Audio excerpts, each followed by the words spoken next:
Alrighty then, chat room. It's Thursday. You know what time it is. It's time for Real Graps. This week it's issue 57. As always, I am Guardy and I'm joined by Tux, and we will take you through the week in wrestling. And hey, I know y'all seen Big Tom. Come on now.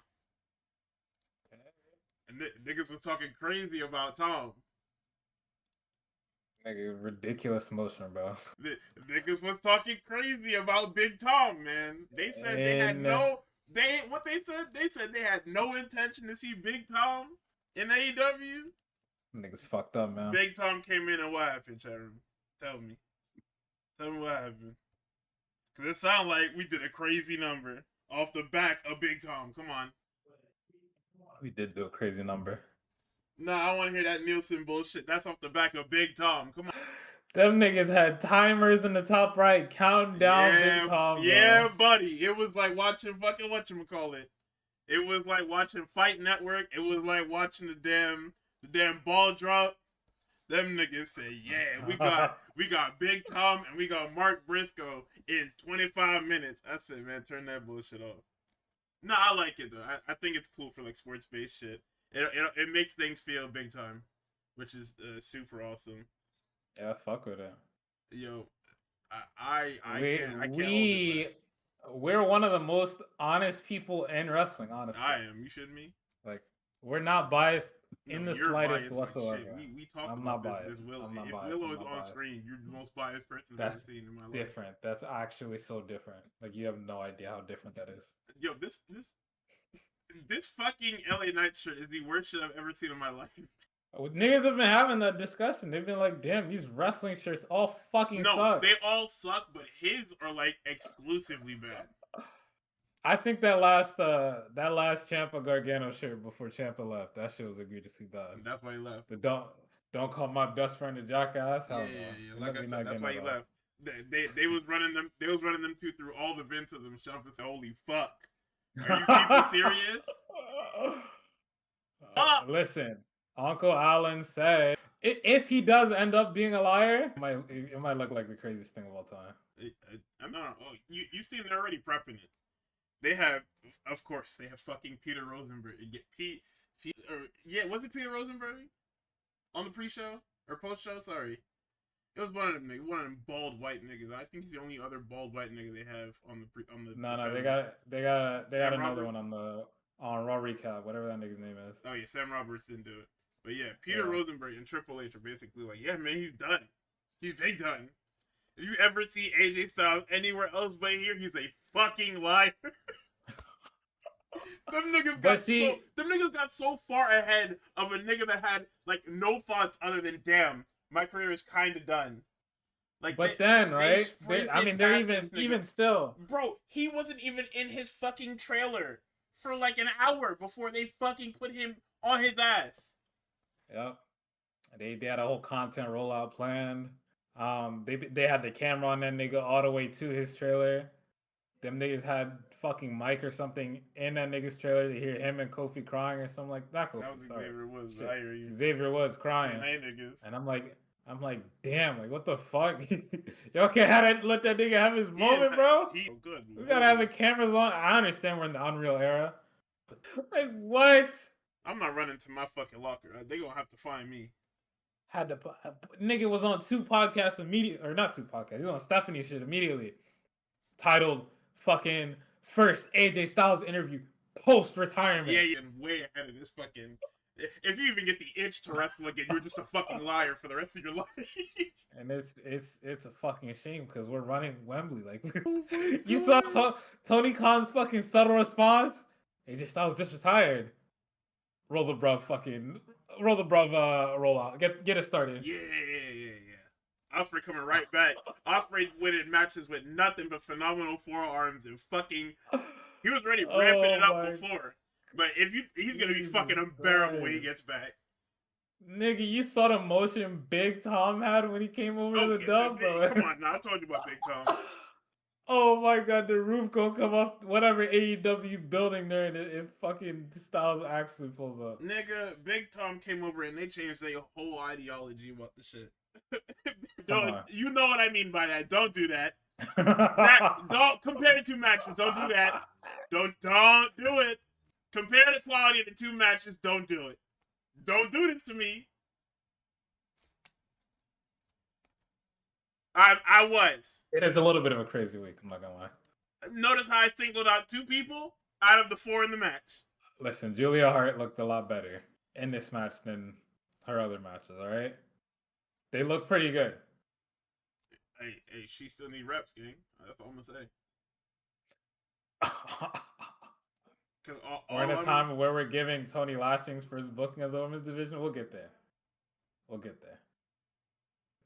What else do we got in news? Speaking of Big Tom getting his flowers finally, Ricochet decided I'm gonna fucking.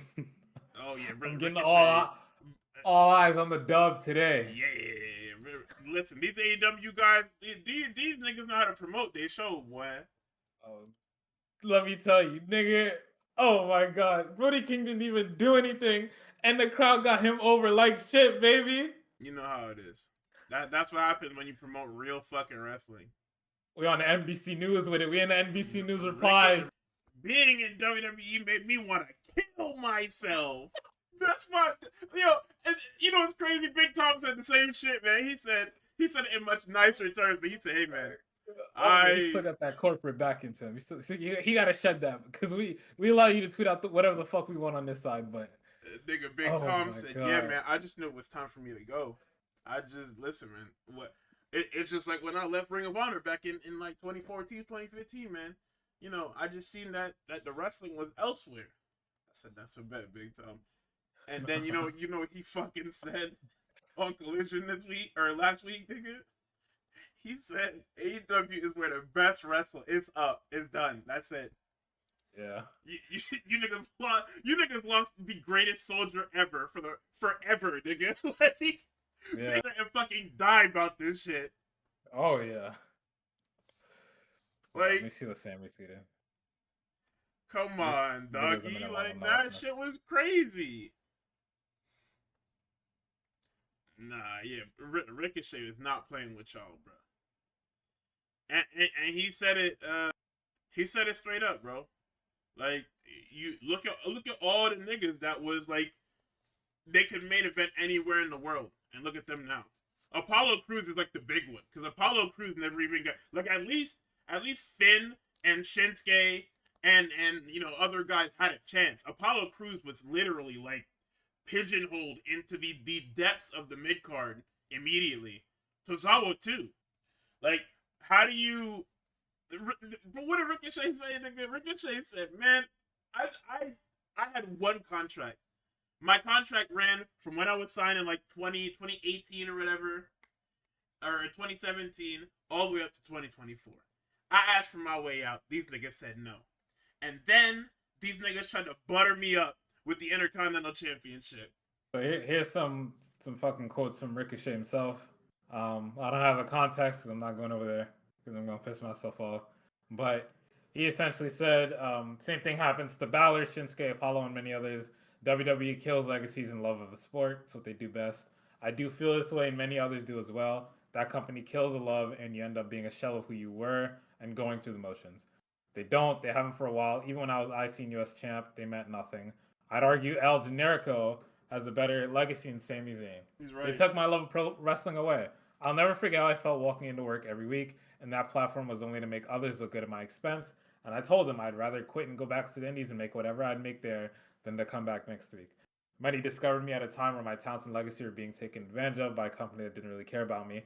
However, more people have been following me since before WWE and appreciate what they know I can bring and what I can do. No longer want to watch. Then, last screenshot. Bryan Danielson said he was dissociating in the ring during the main event of WrestleMania. Ricochet said, happened to me every week. Jesus.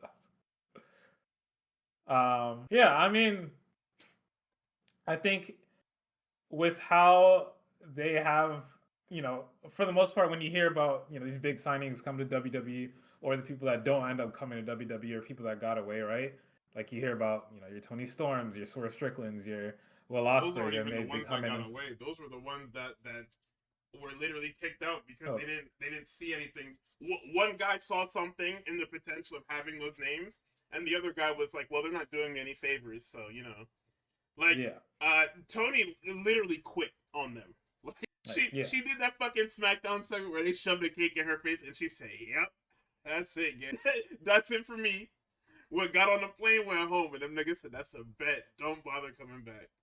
And hey, I'm power to her, because if I hate my fucking job, I'm just gonna leave that bitch. And a lot of them niggas hated their jobs, and it's the booking, it's the way that they have niggas slow down, the way they wrestle, it's not getting time to build out characters and do certain things. It's all of it. It's presentation, it's music, you know, all of that contributes to niggas just not wanting to be there, right? And especially if you're an outside guy, an indie guy, I can't imagine what that was fucking like back then. Because at least for a while, right? If you're an outside guy, if you're an indie guy, H was using you on NXT during that era, during Black and Gold, during probably like a little bit of 2.0. I'm not too sure. Nah, my during 2.0 he was hands off. He wasn't there. It was all Vince and fucking Pritchard. Oh, well, that's why we got Sorry in the fucking Sailor Moon gimmick. Oh yeah. But at least Black and Gold, it's like niggas could come in, we could do good work, right? And even probably like a bit before Black and Gold, right? When Danielson was down there. And this is where my history fails me, but at least then it's like, all right, I have like a real booker that's letting me do some shit. But then niggas came in during the time where it was either you were in fucking FCW or you were on the main roster. There was no safe haven for you to be where you could fucking hoop. Yeah. So, these niggas come in. If you aren't in Black and Gold, go fuck yourself. And then when you do get called up, now you're just a guy, right? No matter who you were down there, you're just a guy up here. And niggas tried, killing my goat with this fucking clip of my other goat, Carmelo Hayes and Trick Williams, saying, oh, he's got a microphone in his hand. Watch out and shit like that. But it's like, I think he even said in these tweets, I probably saw one or two where he was just like, I was better as a heel in the indies. I was always better as a heel. These niggas wanted me to be a babyface over here, and it's just like, that don't work. No, that don't work for me. But that's their thing, right? Because guys like Ricochet come along and they're like, hold on, Rey Mysterio? That don't work. You might be able to do similar shit, but it don't work. So, he's just venting his frustration to how unhappy he was and the tactics that they try to use to keep you when you're unhappy with like putting titles on you. But even when you get the title put on you, who knows how long that reign is going to last, right? Long enough for you to sign that extension. And then next thing you know, you're getting put on your ass 1, 2, 3, somebody else has that shit. And you're back to doing comedy segments and fucking teaming with big men for no reason. And even when you do win titles, you're never on TV and other shit like that. And I watched a little bit of the Sammy video that he just uploaded 3 hours ago. And it's Mike Tyson talking about like legacies mean nothing.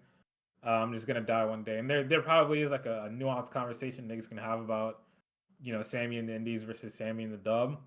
However, that requires a lot of bloodline lore that I don't have and I kind of don't want. I'm not gonna lie. Yeah. And fair, right? But then you have to look at what he does on the main roster once he gets called up. And again, that's bloodline shit, and I'm not touching that because I'm not gonna willingly put myself where niggas were happy to be out of. What? I'm not going there. I'm not touching that shit. 10-foot pole. Fuck you niggas. But yeah, that was the Ricochet stuff. Pretty interesting. I'd say go watch it or go read it. Go read about it. Nah, Rick, salute to you. Nigga trying to clown you for having the fucking 7th mid-card belt in the company when their favorites is fighting to even show up in a segment on a fucking 3-hour SmackDown. Yeah. And like even then, even if he does, it's not even about the belt, really. It's the fact that he gets to do things. He gets to do things. He gets like decent promo time week to week. He's like, I want to start a faction. Tony's like, all right, I'll give you 2 big niggas. He's like, I want to kill Swerve Strickland and leave him bloody in the middle of the ring with some fucking scissors. All right, I'll let you fucking kill Swerve. Go ahead. I want to have a fucking triple threat match with Kenny Omega and Speedball Mike Bailey in Philadelphia. All right, go ahead. Do it. What? This nigga gets to do whatever he wants. Like, I understand, like, yeah, he's holding the national championship. And honestly, it's a different conversation to say in AEW there's too many belts. And that's a legitimate criticism to have. I was watching the show this week. I'm like, damn, that's a lot of fucking titles, right? But for the most part, like a lot of the people get to do what they want in terms of just like segments. They let fucking Gabe Kidd, who doesn't even work here, fucking tie up Son, what's his name? him and Clark Take him to Connors the had desert. him and Clark Connors had 3 segments on this fucking show. Fuck is going on? It don't work here. And that's what the people want. They want the freedom. In WWE, you if you get the freedom, for most people, if you're not like top 5%, that freedom is limited. You're not going to get to do much, and if you do, it's not going to You be get for the very freedom long. to get buried by Roman Reigns. Right? SmackDown had, for a while, SmackDown had a good thing going with their tag division, right? Montez Ford, Ciampa Gargano, and fucking Axiom. They got called up. They were doing good forgot work. about the Motor City Machine Guns. That's all we need to tell you. That's what forgot about them niggas. Doing good work. Motor City is in AAA. I hope having fun, right? Axiom, I think they're starting to get reheated. And then we haven't seen fucking. They teased the Tez and Doc split, and then they fucking took them niggas off of TV. They're on the house show circuit. I saw a video of Tez recently. They're on the house show circuit. Haven't seen them on TV. Don't know when they're coming back. Right? And you could say, oh, that's just the WWE allowing their stars to get the freedom to like take vacation. But it's like when they come back, I don't know if I'm gonna fucking care because they've been running this fucking. They killed the men's tag division essentially. You know what's crazy about that? But, what? MFT versus Wyatt's. It's actually kind of competent now, but we've been sick of it for like a month and a half, so it doesn't matter. Yeah, because they've been running bullshit forever. So it's like I'm not like mentally tuning into that. But we'll see. I don't know. So Ricochet having the freedom to do what he wants with a title like the national title is good. I feel like that's good for not only AEW and for himself as like a human being and like what he loves to do, which is wrestling. It's good for the territory. Nigga showed up to AEW, wrestled Will Ospreay, looked like a fucking dork in the fucking promo after the fucking match, and then turned himself into a dork, like legitimately embraced that fucking to be cringes to be free type shit, and is now like a low-key beloved heel. Like nobody's gonna tell you outright I love Ricochet unless you're me, but most people are gonna be like I like yelling bald and all the little bald spots that he was doing where niggas were fucking slapping the top of his head. That shit was fun. Oh my god, it's the same. I mean, he wanted to be respected and they're disrespecting him in AEW. That's different. Completely different. It's two different things. Nah, yeah. Like, there's me coming up with some shit. And niggas allowing me to be, or me being used as a goofball, and niggas allowing me to be to find ways to make myself a goofball that works on TV is two different things. Yeah, but there's no nuance or like using our heads fully in these conversations. So it's gonna be what it is, and that's fine. Tribalism is good for the territory. You just can't say no stupid shit. Don't say anything stupid, guys. What else was in the news? I mean, we got a ton of stuff we could just gloss over really quickly. They saying that John isn't expected to be a part of the Hall of Fame. Nobody cares. You did all that to not even be in the fucking Hall of Fame. Congratulations. Jerk off. You really hate that nigga, bro. It's stupid, bro. Imagine working somewhere for 26 years and being the reason that they didn't flat out fucking go extinct, and all they gave you was Travis Scott. Dude, I would kill everybody in my fucking path.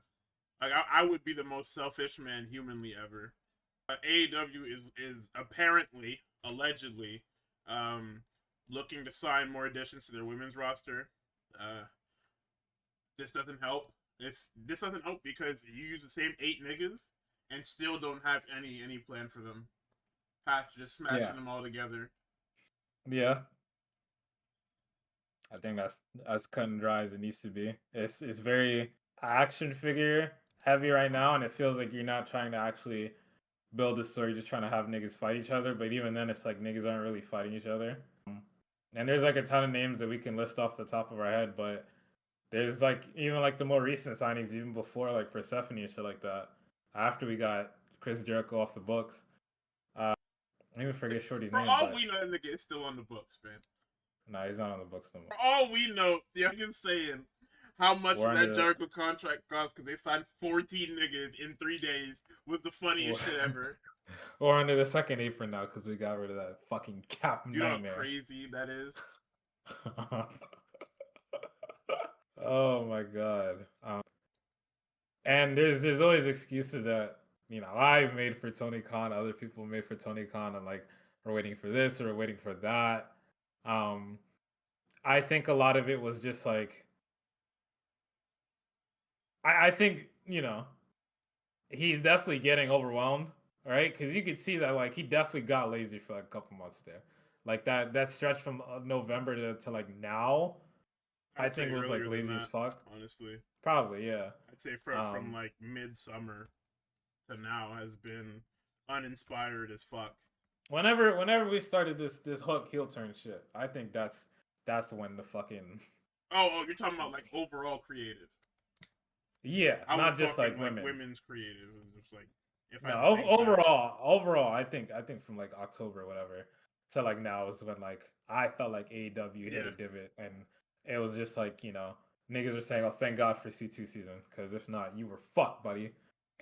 Super duper and like high key. When I've seen Tony Storm beat Megan Bayne, that was it for me. Well, back in fucking straight up, nigga. Last year, I mean, we were expecting it, right? Because there's a story you can tell there. You want to hype up one of your newer characters, and you want to continue like an engaging storyline with like your hottest new star in Tony Storm. What way to do that? Drop the title for a little bit. She has to go and find herself, come back, whoop her ass, get my shit right back. You let Megan Bayne look like a fucking monster, and you give Tony Storm some depth, but you know, that's not how things work around here, unfortunately. So, and it's like you can lock in. I believe in him, but we'll get to that. Go ahead. I have no beliefs in this nigga. So Kota Ibushi's fucking leg again. Yeah, remember what I told y'all weeks ago? Remember what I told y'all months ago about this fucking man? About how this man will do whatever he fucking wants. He was supposed to be in the hospital for 2 weeks. He got out in 3 days. He was supposed to not walk on that fucking leg. Guess where he was in January? He was, what he said? He said, and I quote, "A major screw came loose. This time, 2 spots are firmly secured. Complete rest, I was told several times. Mr. Ibushi, complete rest. But I'll do things my way. I'm grateful, truly grateful, that I'm allowed freedom in my rehab. Thank you for the surgery. Thank you, everyone. Thank you, AEW." Now, here's the thing with Kota Ibushi. When he says he's going to do things his way, the only people who are surprised are people who don't know Kota Ibushi. And you know what? I said it. This nigga is going to show up next year. Hell, he's going to show up probably on Dynamite by the fall, walking around with either crutches or a fucking boot. And we're just going to have to deal with that. By probably spring next year, he's going to be trying to get back in the ring. We're going to be seeing Twitter videos and Instagram reels of this nigga practicing Phoenix splashes and 450s on a leg that, if you ran a fucking X-ray on it, it looks like a jigsaw puzzle. So that's all you gotta know about Kota Ibushi. He is self-destructive. He's dangerous, and he is my favorite wrestler ever. Because you can't stop him. Wrestling is all he has, and he acts like it, you know? So, I mean, that's all I gotta say. I will see him in the fall to somehow have a match. We will see you later, GOAT. Nigga really wants that Buck smash. So anyway, Collision did 492K with a .07 and 18-49. Big Tom, that's what we call Big Tom vision. Come on now. You so tough, Big Tom. I'm saying. I love Big Tom. To the surprise of nobody, CM Punk gets more praise in the news. Carmelo Hayes was saying that CM Punk has been a great mentor to him, and that he had tears in his eyes when that nigga won his first single championship on the main roster. Hey, same, me too, bro. Special nigga, I was crying too. Hey, this shit is fucking insane. What else do we have here? hey, what the fuck? Yo, come on. Yeah, and Carmelo went on. I don't know what day this was. It says the 3rd, so that was 2 days ago. We got from Beyond the Bell podcast. He was talking about how Sean was literally instrumental in his NXT career going the way it did, where he said he didn't want to be a 205 Live guy, and so Sean saw potential in him and pushed him the way he should have been pushed, and then we get to him winning the NXT title, and Sean was like, this is what you asked for. You asked for the ball, I gave you the ball. What do you want to do now? And the rest so tough, Shawn Michaels. You so tough, big bro. This evil Phil narrative is funny. I mean, he is an upsetting man at times. Like we're not gonna exactly. But niggas acting like he is the fucking devil. It's so fucking funny to me. He just pisses everybody off. Like literally this everybody. Grumpy ass old man that can't keep his opinions to himself, being so controversial. It's so fucking funny to me. And that's the thing. You can't really be like fucking steam coming out of your ears with this nigga, because he is really endearing, but like Gardy said, it's just like, why did you say that? Why did you do that? Sometimes, like every so often with him, this is why I do these things. Like you didn't have to, and now that you did, now we're all in trouble. Yeah. You know who he reminds me of? You said something. He kind of reminds me of Joe Budden, bro. Them niggas are cut from the same fucking cloth. Absolutely. I need to see those two niggas sit down one day and just talk, because they would get along probably either very well, or they're gonna walk around like, I hate that nigga. But it's the same nigga. Meanwhile, you know what? Fucking the fact that Joe Budden hasn't had LA Knight on that shit is telling. He probably don't actually like that nigga, bro. As you shouldn't. What the fuck are they gonna talk about? That's the point. Who the fuck cares about LA Knight, man? Let's move on. Somehow, someway, we got to LA Knight. I mean, most of this stuff is like just random shit. You want to talk about the dark and evil one? Sorry, what? That memes you read my mind. Oh, yep. Yo, I completely forgot. You said dark and evil, and my brain shot to fucking House of Torture. That's how fucking cool. Wow, yeah. So we lost the good one today, or not today, but we lost the good one chat room, or maybe not, because he's a defender of criminals and playing really semantics with criminals. He's really stupid. So the Hangman got on Blue Sky, or no, sorry, he got on a Twitter podcast. This is how we knew. This is how we should have known we were fucked. Hangman Page got on a fucking podcast and said, "Yeah, man, I took a flick with Marty Scurll, and he ain't raped me." Okay, can't say that, Hangman. You can't say that. But he didn't say that verbatim, obviously, because nobody in their right mind would get on a fucking podcast and say that. But what he said was basically, hey, this guy made a mistake. I'm not gonna basically throw him down the well because he made a mistake. Mind you, the mistake that we're talking about was having sex with an underage girl. I'm trying to figure out how to fucking describe this. Is having sex with with an intoxicated underage girl. Forgot that part. That's the mistake. How is that a mistake?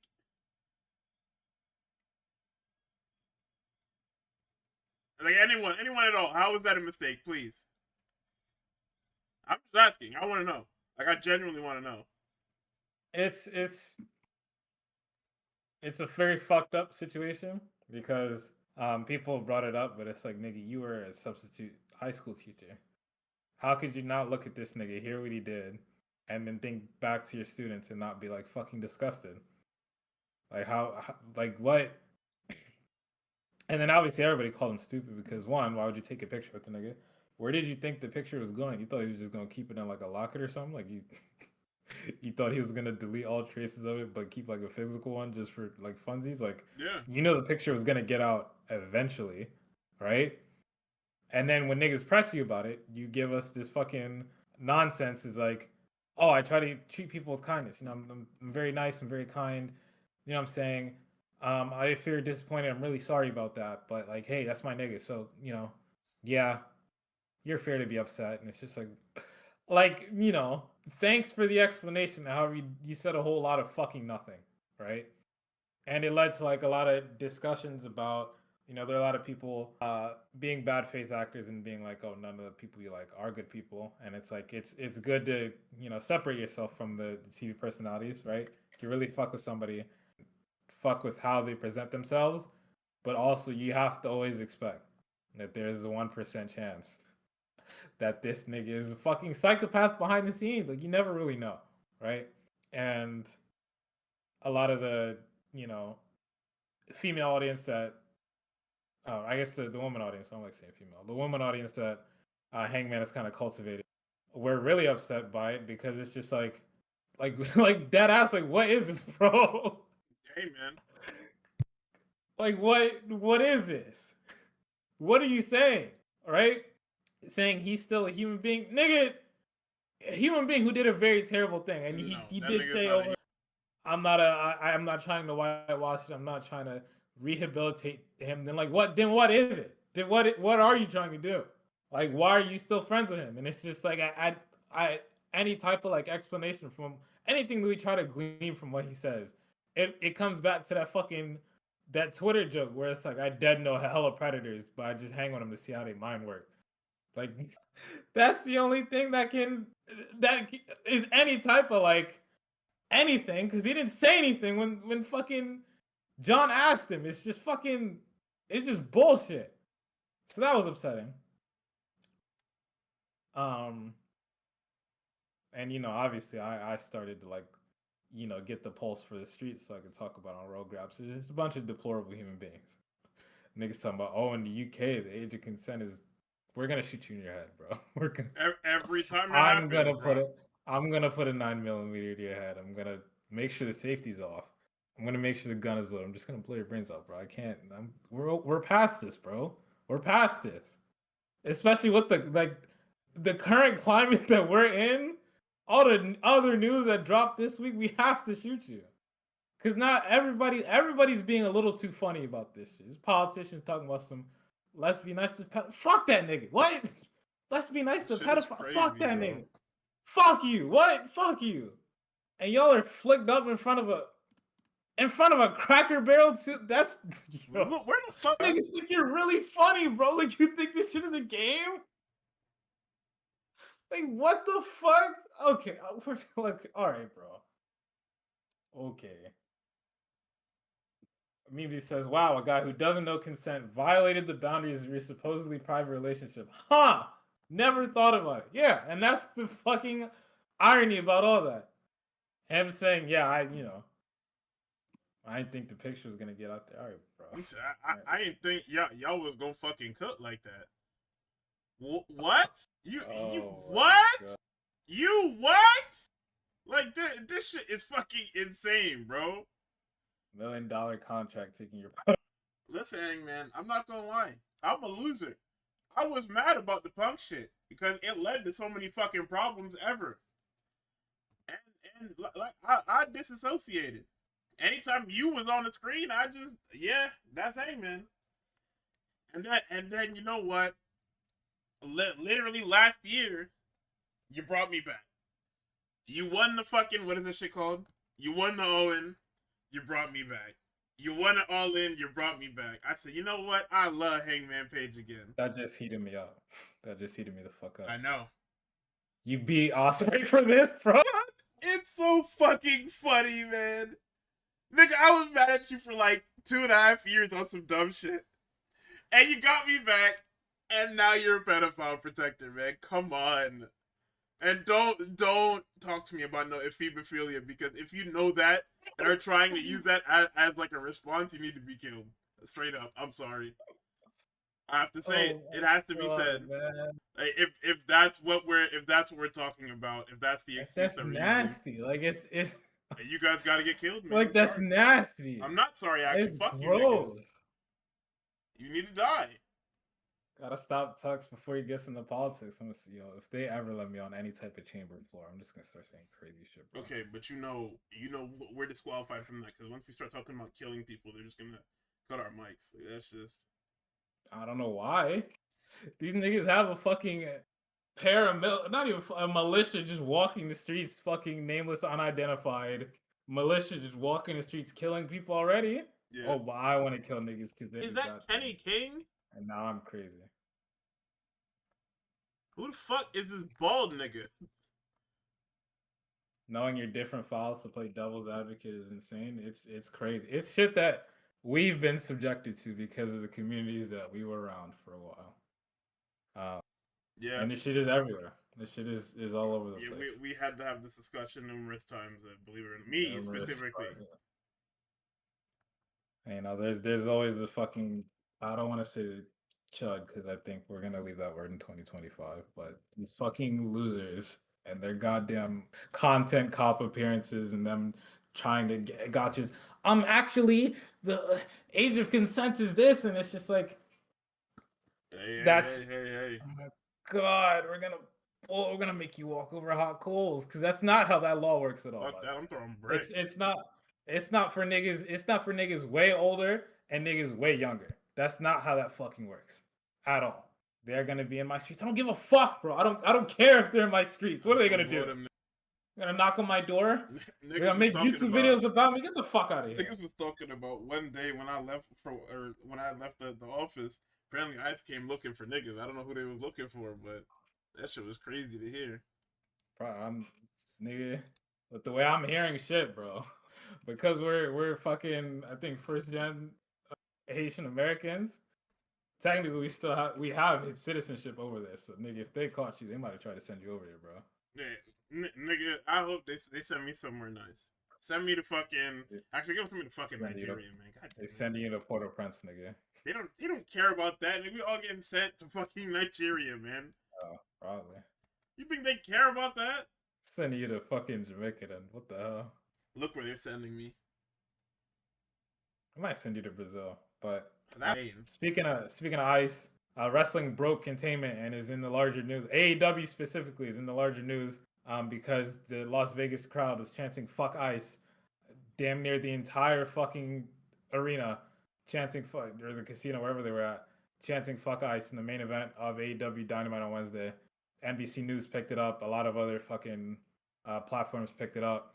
Both the left and the right were having their discussions about it. And it was just cool to see. Brody King has been on his shit. He stood 10 toes. He's had abolish ICE shirts. I think he's had fuck ICE shirts too. Like he's been about this for a very long time. So to see the crowd pick him up and run with him actually made me happy. Very happy to see it, despite the lackluster booking of Brody King, for the fucking crowd to embrace him the way they did.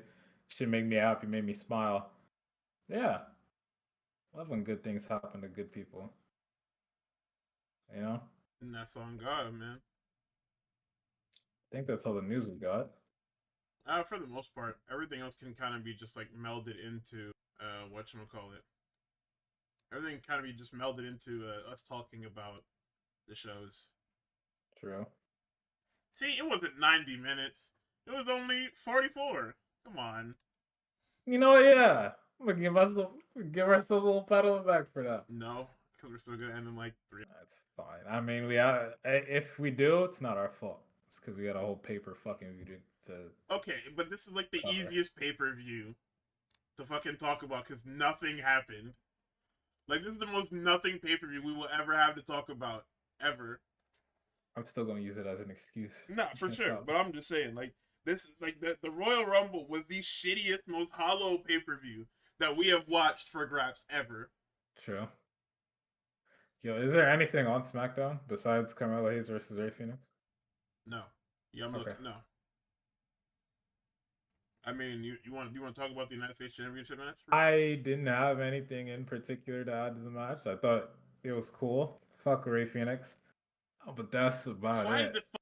It's not fuckery Phoenix. I think Ray Phoenix is a very funny and interesting case because it's like, you know, you put Penta in, Penta hit the ground running. They fucking loved him. He did get a little bit of a stimulus check in forms of Twitter memes that not every wrestler gets. As fucking, there's a certain Twitter user that is very adept at Premiere Pro, The aura and you stimmy. know, Penta had the little fucking smooth operator walk for a while, and now it's catching fire. Now that's cooled down, but you know, Penta was still doing a lot. That nigga had he was in the mix for the IC title. Mania his first year. Was he the Iron Man last Rumble, or am I tripping? I believe so. He was 40 something was his number, right? Yeah, he was 40 Iron like Man in 8 the or last year's whatever. Rumble. They gave him a lot last year. He was damn near like, I wouldn't be surprised if he was in like top five most matches wrestled on the men's side because he was going crazy last year. In comparison, Ray Phoenix came into an ice cold not an ice cold SmackDown, a SmackDown that was focusing on tag team championships or tag team matches. Really, that was like their bread and butter. There wasn't really shit else going on in that show.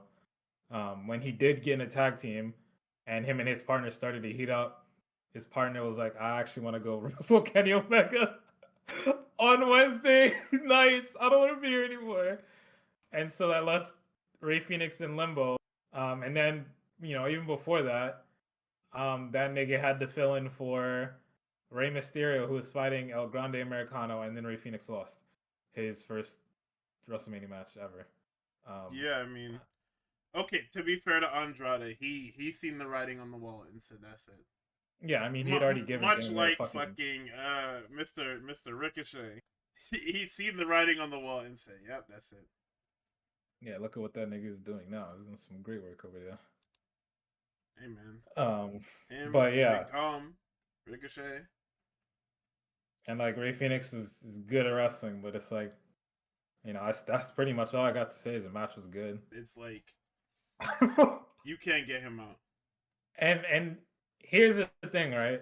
And this is a little bit of a spoiler for when we talk about the Rumble. You would think that this would be the time to even like, you don't have to put them together for like a legitimate tag team. You could even tease the fact that hey, these two guys know each other by making them do some shit at the Nigga, Royal they Rumble. blatantly tell Anything. you on TV.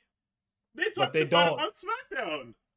They talk about it, but like, you would think that at least link up and do something in the Rumble. Them niggas, fucking Phoenix dies and the outcomes Penta at the end of the fucking match. These niggas can't be in the same ring at the same time. Nope. Oh my bad. Because we It's don't my have any fault. plans to do anything with it past AAA. That's what this was always about. Which is, hey, that's fine. No, it's not. Just don't bullshit me. Which they're bullshitting me, I feel. So hey, the match is good, and that's, if you want an explanation as to how Ray Phoenix lost all of his aura, it's a combination of like, he's not on Raw where niggas have fun. He doesn't have an easily spammed emote or movement. And then the tag partner shit happened. And then he lost in Mania to the guy whose gimmick we really didn't like. Niggas really didn't like the Chad Gable version of fucking El Grande Americano. You know how niggas have different favorite Green Lanterns? How everybody just like, I fucking hate Guy Gardner. We fucking hate Chad Gable, El Grande Americano. Nigga, I love Ludwig, I mean, I fuck with him too, but that's the example that came to my mind easily. Ludwig, we fuck with Ludwig. We don't fuck with Chad Gable, and that's who we lost to at Mania. Well, we fuck with Chad Gable. We don't fuck with his El Grande Americano, and that's who Ray Phoenix lost to. So that's the aura loss. But the match was good with, you know, Carmelo Hayes. You know, I'm glad he got some love in Saudi. Last time he was there, he lost the triple threat for the fucking, what's that shit called? The U.S. title. Oh shit! Full circle moment. Hey, There you go. that nigga, he got to come back and actually fucking defend that shit on Saudi ground. That's cool. He's doing way better than one of the other guys that was in that triple threat. The mighty. You shouldn't have left SmackDown, nigga. Fucking Illinois. The fuck out of here.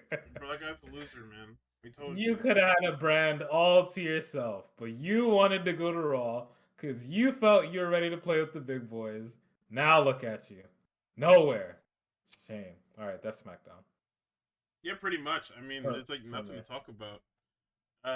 Axiom and Johnny is finished. We finally got the fucking mask back. Fire. He won it in the most ridiculous fucking way possible. How do you do that? Johnny pulled his mask off because he was wearing a red mask, and then he just puts the blue mask on and hits him with the golden ratio and pins him. Okay. Yeah, man.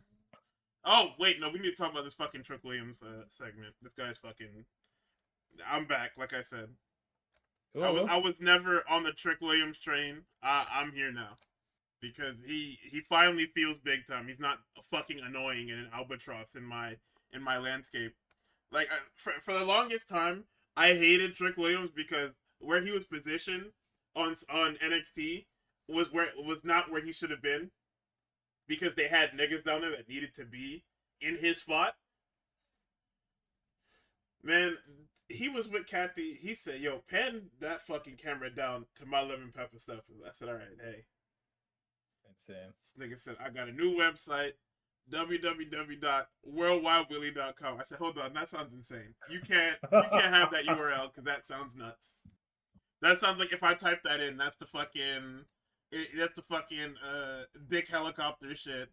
Like, then he says it's gonna be a picture of him staring at you, and then he strikes a pose and stares into the camera.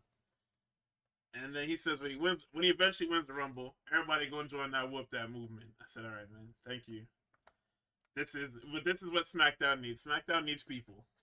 Yeah, I'm not gonna lie, this nigga's really good as a heel, like very good as a heel. Yeah, man, fantastic. And even when he's not a heel, he can be like an in-between guy. It's completely fine. He's a great in-between guy too.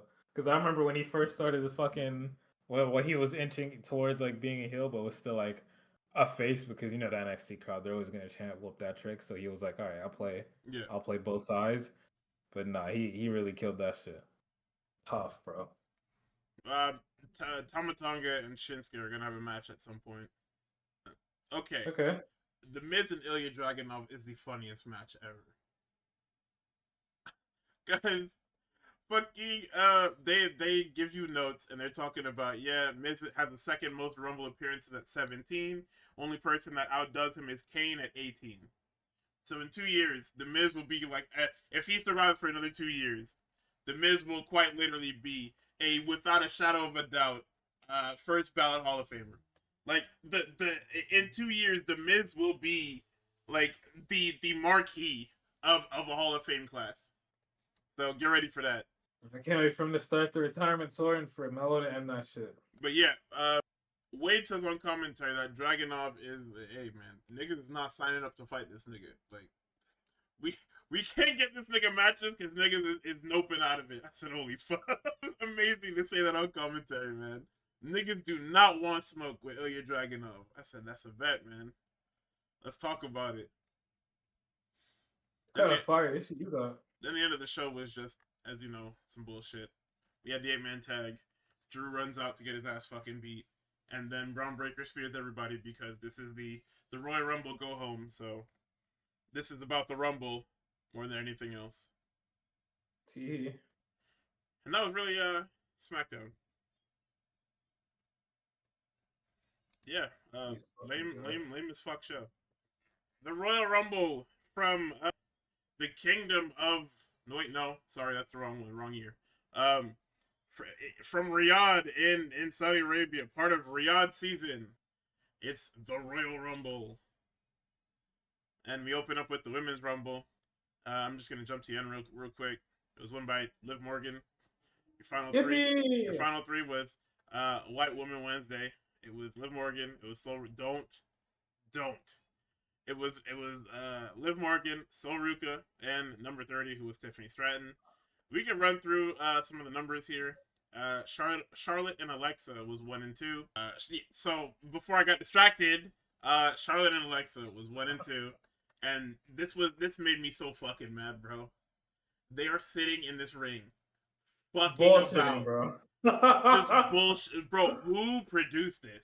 They are just fucking about forever till Kiana James comes out, and I'm just like, okay, well, Hooper. where's the shit at? Then Nia comes out at 4. I'm like, okay, a little bit of storylines finally. So I'm like, okay, if Nia's at 4, then that means that Lash has to be at 5 because we're doing it. No, nigga, Lash doesn't show up to fucking 15. Fucking, I get fucking Charlotte and Alexa lore before the Lash Legend even comes in. Lash Legend is completely disconnected from this fucking feud now. I mean, it's just for this match because they wanted to give her like a highlight spot. But it's absolutely insane how disconnected from this thing she was. You could have just did it quickly and then been done with it. And she had plenty. She had plenty of highlights. So another lore thing we get is Becky in at 9, then Maxine at 12, and Natty at 13. Natty eliminates Maxine. Becky starts having a laugh, and then she gets eliminated. It's like, oh, that's kind of fucking crazy. So Becky Lynch, God bless her soul, is completely okay with looking like a fucking smacked ass. And I mean, yeah, this would send Becky FC in a spiral. Yeah, because nobody understands roles. Like if you're a former like X amount of times world champion, you have to be booked a certain way all the fucking time, or else you're being buried. Literally one of the biggest women in the fucking company in wrestling currently, but she's being buried because she's choosing to put somebody over. What was she gonna do? Win the Rumble and then fight who?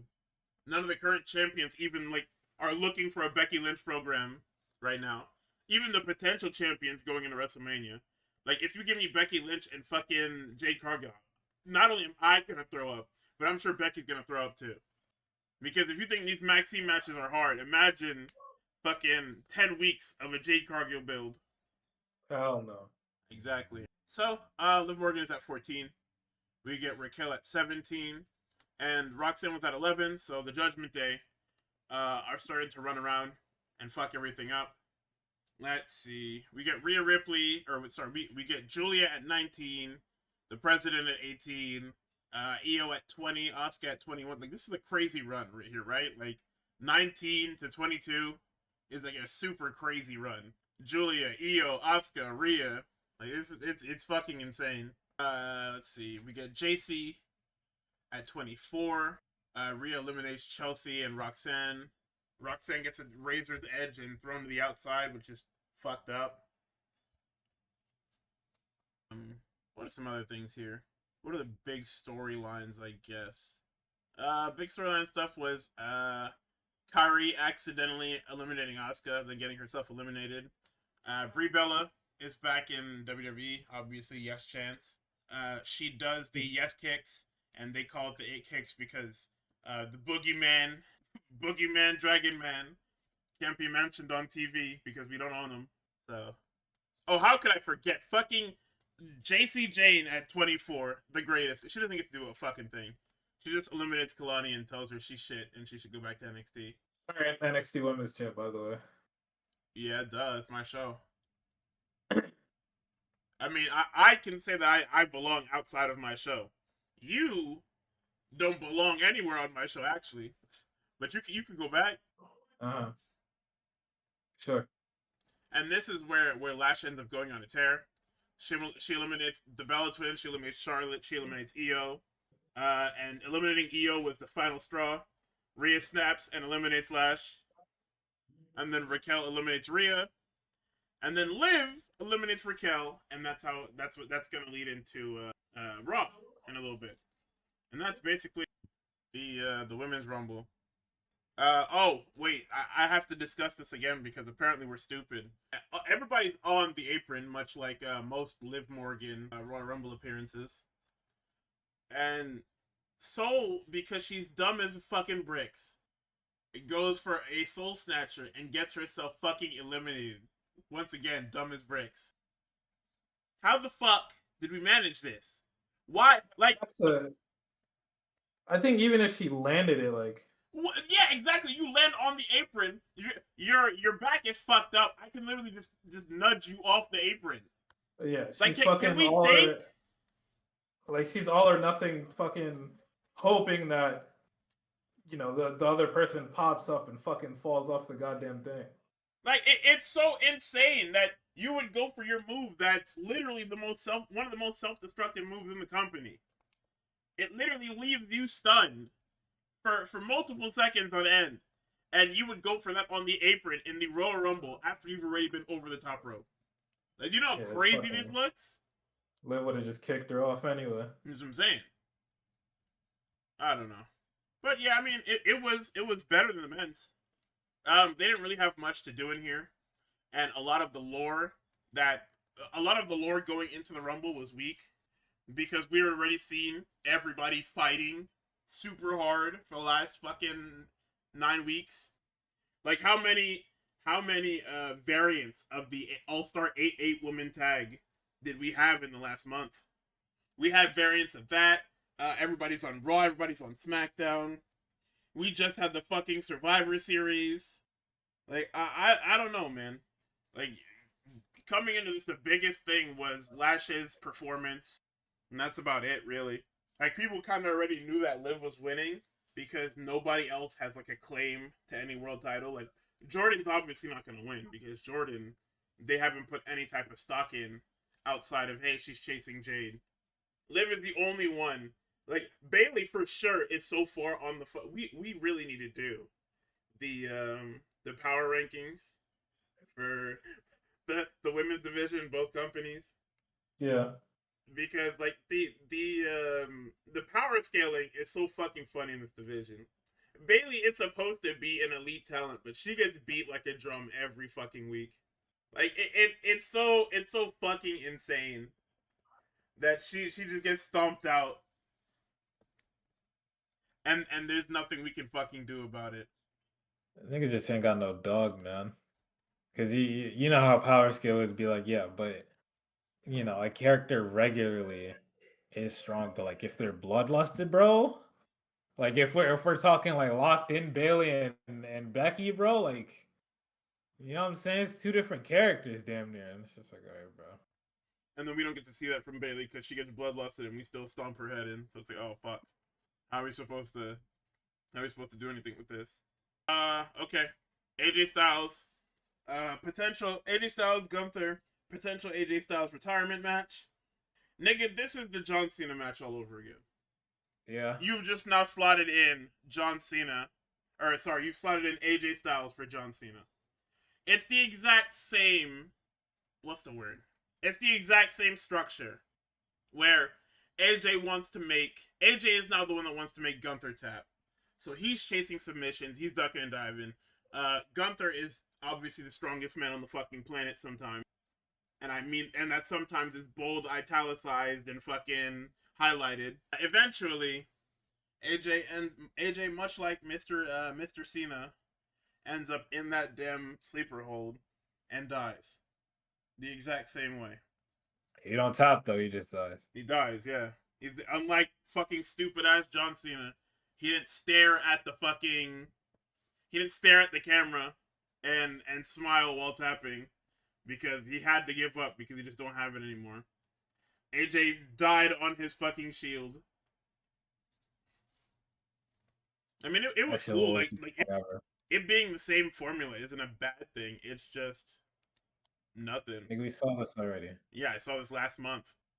Like, I hate to say that for a nigga's retirement, especially a nigga as important to the sport as AJ Styles, but like, I seen it already, yo. I'm sorry, dog. Like you're hyper important, but I seen it already. And the funniest thing is, this nigga woke up sad as fuck. Man, I lost. I couldn't beat him. My career in WWE rings under the employment of the World Wrestling Entertainment Company is over. Thank God. I mean, I'm so sad. Starts to take his gloves off. Oh. Crowd's like, no. Them niggas don't fucking care. He starts taking it off more. No, please, AJ. He's like, you know what? You're right, Saudi Arabia. I'm not going anywhere. Puts his fucking gloves back on. Goes up to the top turnbuckle. Hits too sweet. Niggas in the production. Oh! Yeah, he scared the fuck out of them with that one. Fine. Oh my god. Good So lord, I don't scared know the what it could fuck mean, out of chat them. room. He kept his gloves on. Could mean anything. Do I feel like this is how it would feel for anyone else, or is it because of how the match played out? I mean, AJ is a guy that, like, I don't think Gunther was the right opponent for him. I think Gunther in a like if we need to build up Gunther, I'll give it to him. But Gunther killing John Cena is so ABC. It's not even funny. You have the literal Superman, and you've tried to create his doomsday, but Jey Uso happened and Damian Priest happened and Pat McAfee happened. But if you take all those out, which are crazy pockets of the year, right? If you take those out, Gunther is the perfect Terminator to kill the hero. Like, he's very much what Dr. Gero was looking for when trying to kill Goku. Oh, hold on, you take all those out. All that leaves you is what? Fucking him being the CM greatest Punk and Intercontinental fucking... Champion ever, and then killing everybody else. Well, no, I'm talking about if we look at just 2025, you take those out, and this is fucking CM Punk, right? CM Punk and John Cena retirements. Yes. Hold on, that's not a bad catalog. You might have to do that. Crazy. You go right from Intercontinental Championship to him being the greatest main eventer ever. Yeah, like AJ's, for lack of a better person to put in here, if you gave him Will Ospreay, nigga, everybody would have been off the fucking walls. Nigga, I'm mad we never got that. We never got like a fully completed AJ Carmelo Hayes. Like, nigga, if it was AJ and like I said, for lack of better phrasing, if it was AJ and Ospreay, nigga, my shirt would be torn asunder. Yeah. Like, straight down the middle, Hulk Hogan style. The fucking match that those two would have. And there's people like that. Like, you could have had... I mean, Carmelo Hayes probably wouldn't have been able to survive the blowback, because the problem with, like, retiring people is that there is immediate blowback. If he was still a heel, like, oh yeah, absolutely. Like, nigga, it's like setting off a fucking atomic bomb, retiring some people. Yeah, he gets nuclear heat for like probably like a month and a half. It's why that Undertaker thing was such a touchy subject when before Brock did it, because they were like, yeah, let's give it to Randy, and it's like, well, okay, you kill the Undertaker, what happens when that fucking bomb goes off? Does Randy Orton walk out of the fucking fallout or no? And fuck that, I don't. Yeah, at the time he probably would have fucking. It would have been. Them crowds would have chewed him alive. He would have got scorched. Like, so many niggas would have got scorched, which is why it took so long. And then we had the Brock incident, and everybody's like, yeah, I mean, hey, if it had to be somebody, at least the guy that kills people, you know, makes a lot of sense. Because, like, Brock gets him up, manhandles him into an F5, and you're like, okay, well. Because you gotta remember, that's Brock coming off of killing John Cena big style, like, Doomsday Superman shit at SummerSlam, where John got, like, 1% offense in, and Brock just steamrolled him. Awful match, probably. I mean, no, it was good at the time because Brock was motivated, and obviously we didn't have. Obviously, the devious licks didn't fucking attempt to happen yet. They were a couple years off. Kid me probably fucking hated it if I watched the fucking recap on Raw. I mean, yeah, it was still the Neo Brock Lesnar match where he suplexes you a ton and fucking hits F5s, and you're getting just tossed around like a bag of shit. It was those types of matches still, but they were fresh at the time, so that's why it's like looked back on even now as like an awesome match, because once again, like that was still new at the time. So yeah, Sami Zayn and Drew McIntyre totally fucking happened. I have nothing to say. I have nothing good nor bad to say. Only thing I have to say is I'm sorry they're doing this to you, Sammy. Drew, let me talk to you. No, I'm not. No, enough. We're not talking to this nigga no more. Let me talk to you, bro. Like I said, they're putting you carrying crosstalks. Tomorrow, man. Do not open your mouth, nigga. Don't show up to work. Oh, Drew, they're putting you in carrying crosstalks. You have to do something. Call out. Call out of work tomorrow. I'm not playing with you. Don't show up, because if you show up, it's up for you. If he shows up, it's even worse. If he doesn't show up, it's even worse. No, it's not. They're gonna say, the tribal chief made this nigga take PTO. Hey, I would take PTO after what they did to me on Monday. Nigga, they cut the I would fucking too, but they cut the nutsack off your body so quick. And they did it so effortlessly too. Like these niggas, the two niggas that hate each other the most in this company for realsies are sitting here having a fucking powwow about how shit you are. Like nigga, they gave the effigy of you more venom than they gave each other. They made sure to crucify, bury, dig you back up, and crucify you again before playing catch with each other. And you know, it's like the malicious catch where we're very clearly throwing the ball a bit hard to see who taps out first. I'm beaming that shit at you.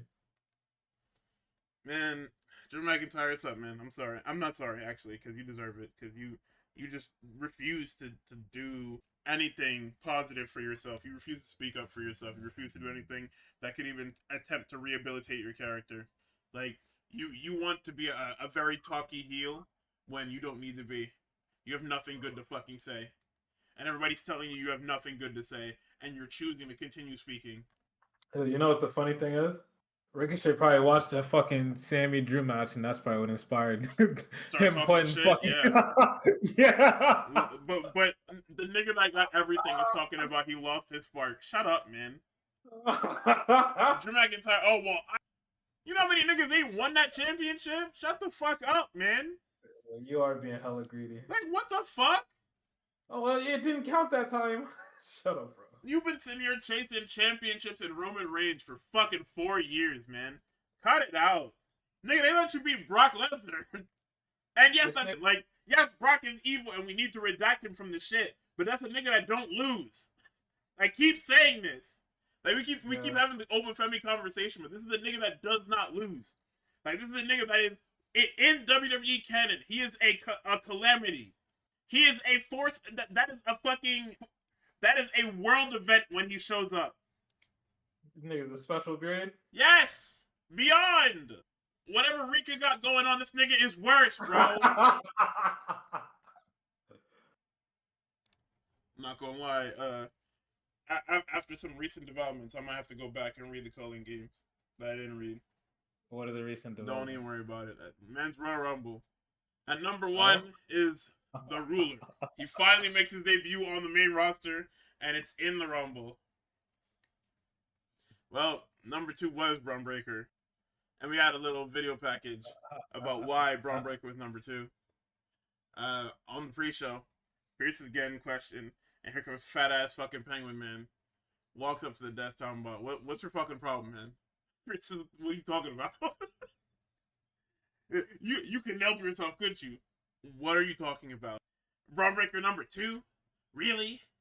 You see, you had to make him two to make it look real. He's like, if you don't get your fat ass out my face, man.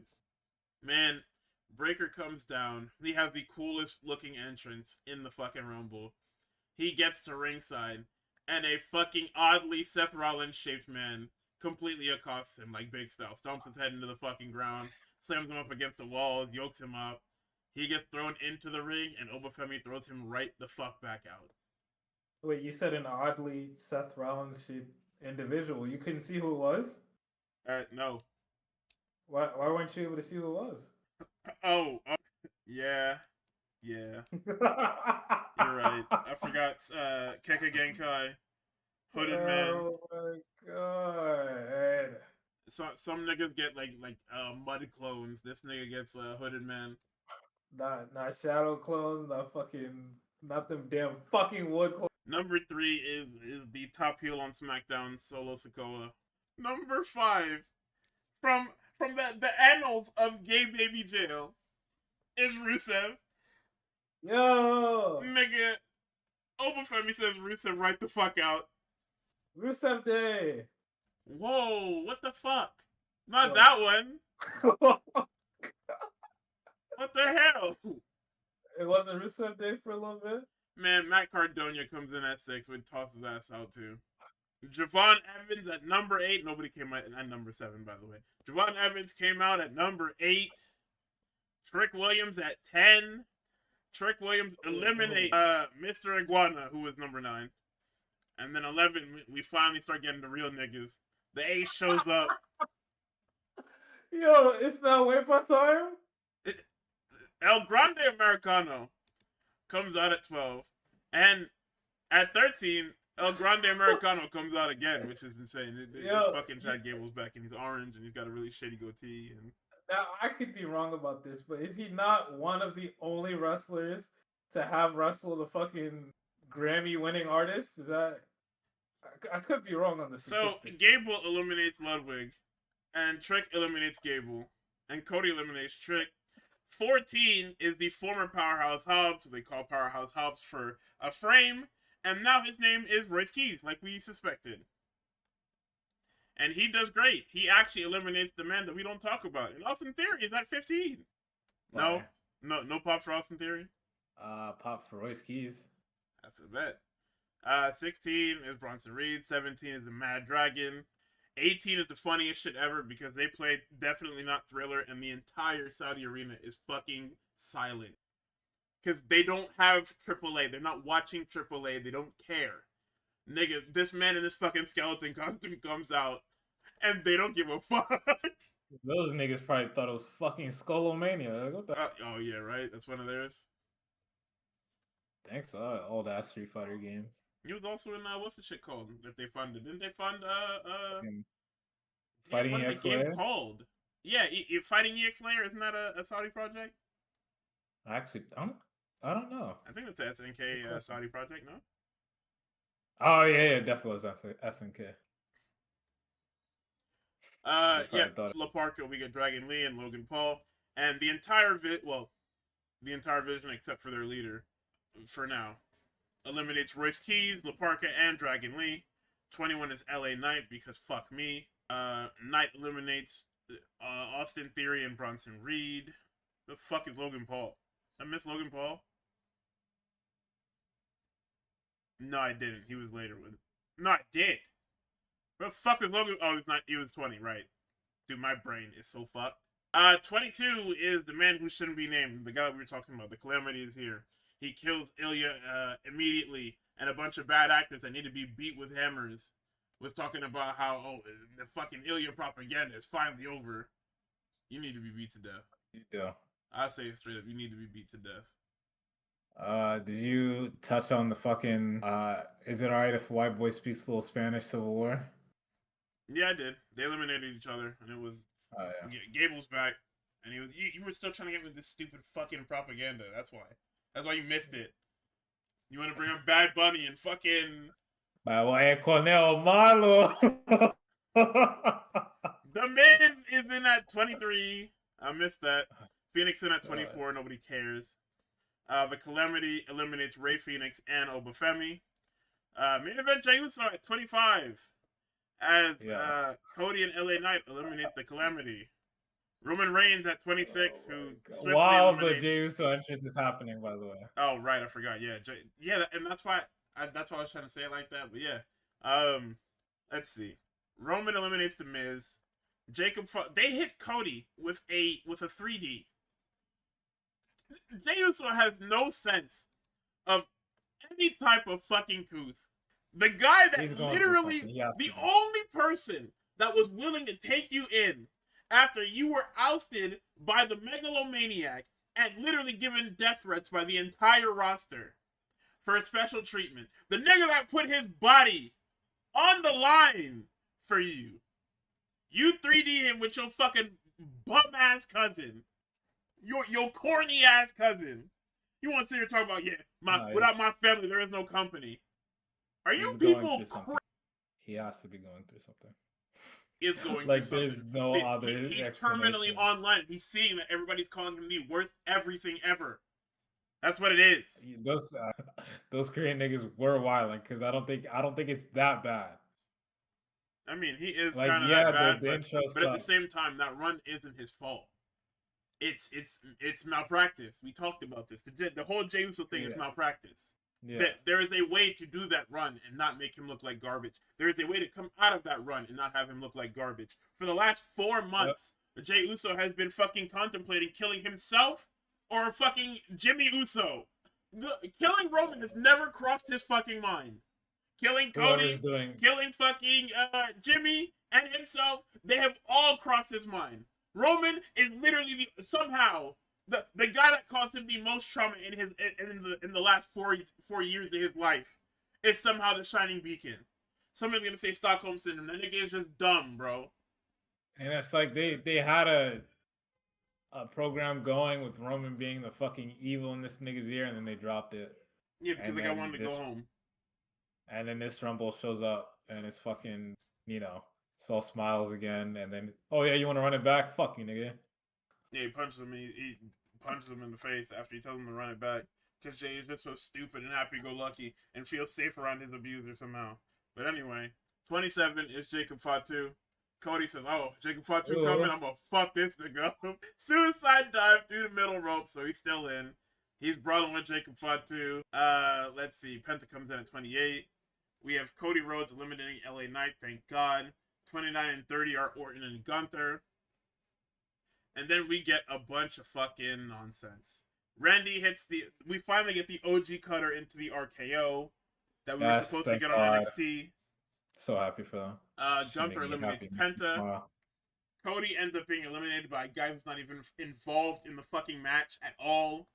Drew McIntyre literally leaves the safety of his fucking locker room to make sure that Cody Rhodes is eliminated. As if the fucking Elimination Chamber is not next month. Have you lost your mind? That's why those niggas said that about you on Monday, by the way. Like, you're an idiot, bro.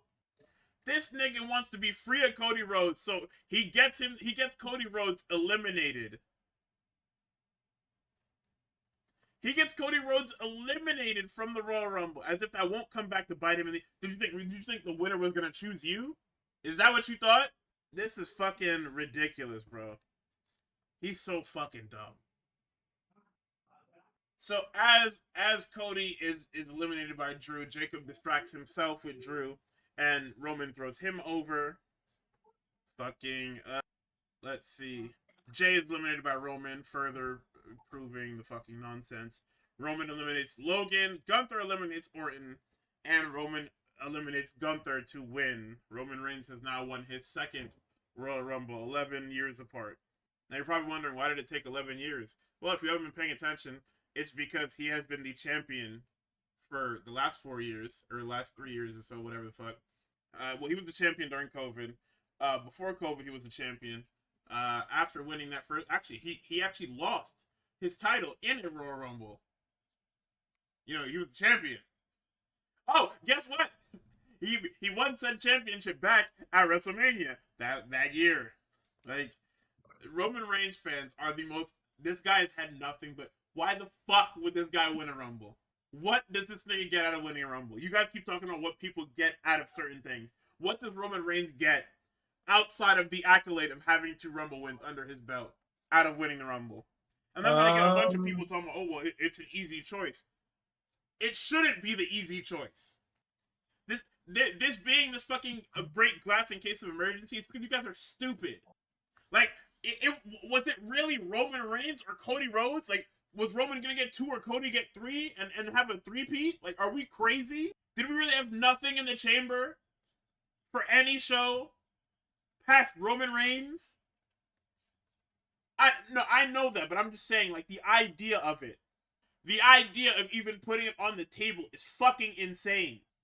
It's on the table because he's in the match, is what I mean. Like, they could have had a qualifier where it's like, oh yeah, you know, Cody didn't get a number or whatever the fuck. They could have came up with some convoluted reason as to why he's not in the Rumble, much like they did Finn Balor. Like, it's insane to me that Roman Reigns was always was on the board as a Rumble winner for the entire year. And then oh my god, what the fuck ever, man. Let's go to Collision. Taking control after creative failed, you know?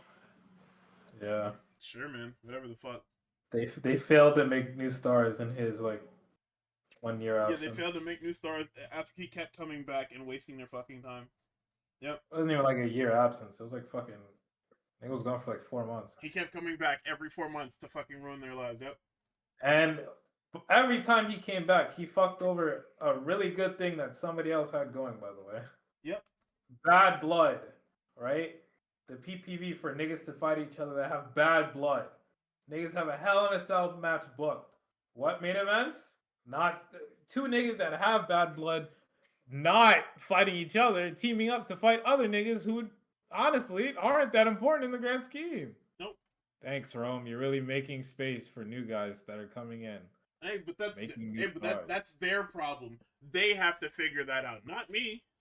Nigga, you politic for it, man. What are you doing?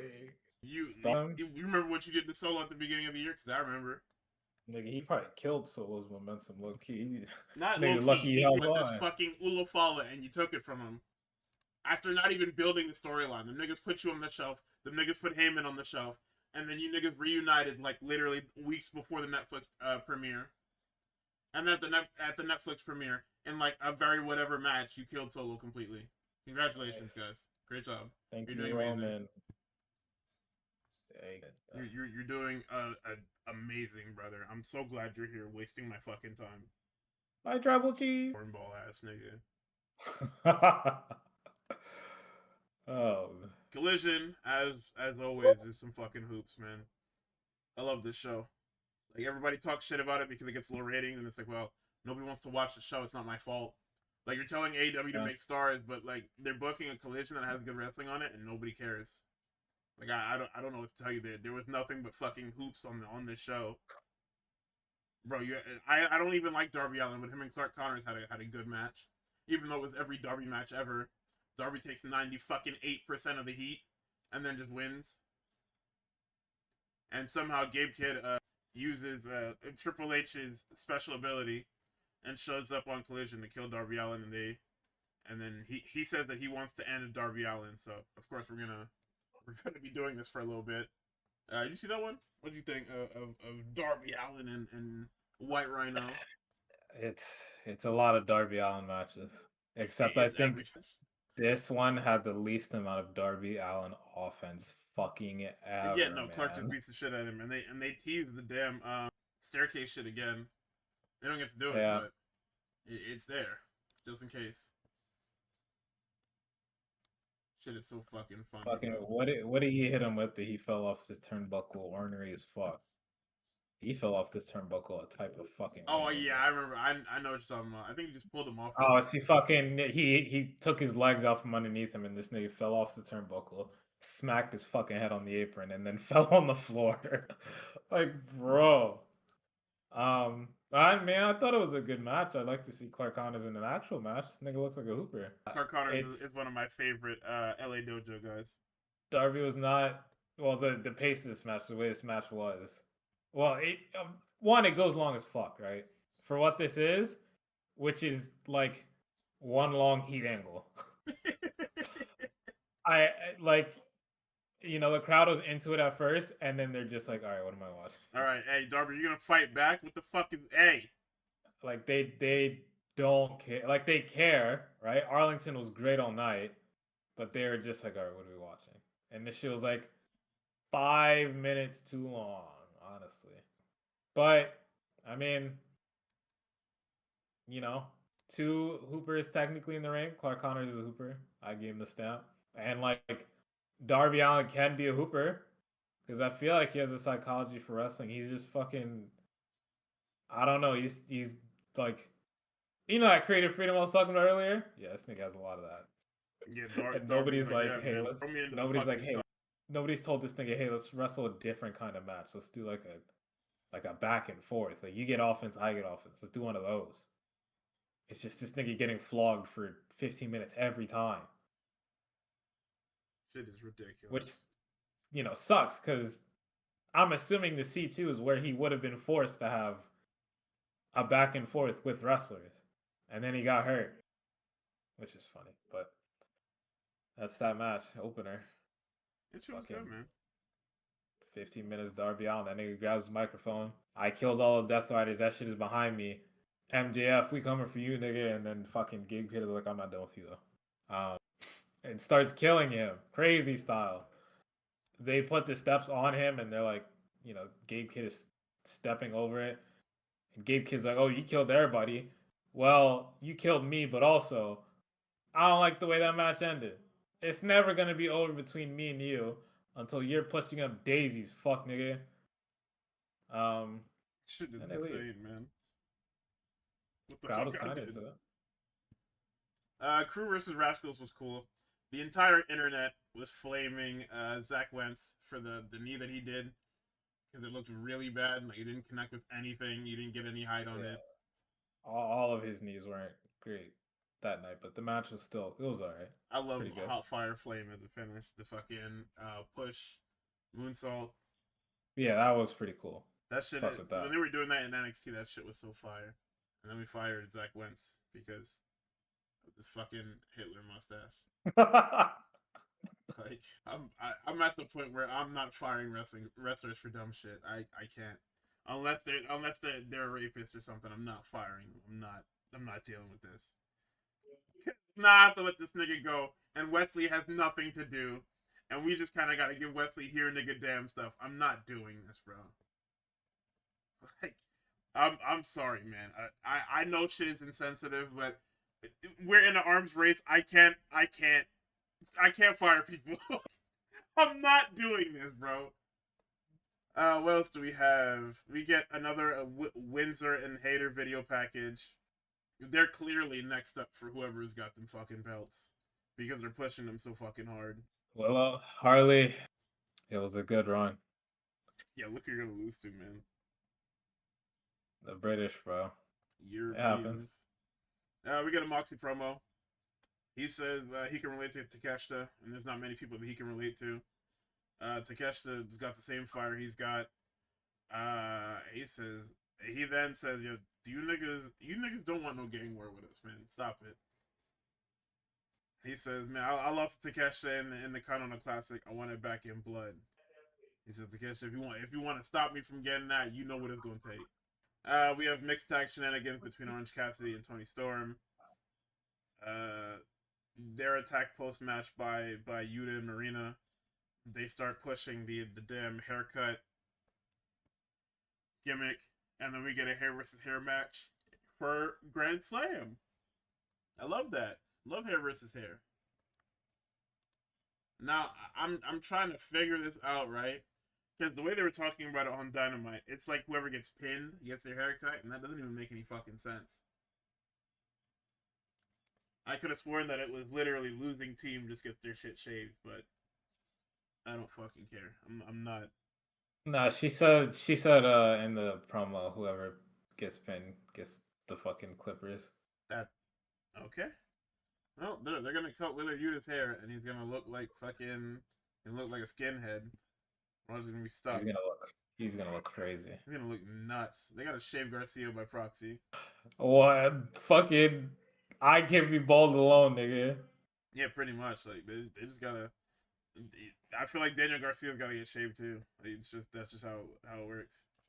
We're gonna have a parking lot match next week between Kingston and Ortiz and Grizzled Young Vets. Then Kingston and Ortiz get killed by the bounty hunters of Big Bill and Brian Keith. And then we have the main event, which isn't actually the main event, but it is the main event. It's Big Tom versus Mark Briscoe for that damn TNT Championship. What? I know you could see the fire in Big Tom eyes, man. That nigga is back. Come on, that nigga is free from the shackles. His slave name. Well, he didn't have a slave name, but he's free from the slavery that is WWE, and he's hooping. Him and Mark Briscoe had a fucking awesome match, man. This shit was fucking cool. So there was a sequence here that I want to point out that was really fucking fun. I mean, he did the 6-7 thing, but that's not what I'm talking about. Mark Briscoe pulls. Hello.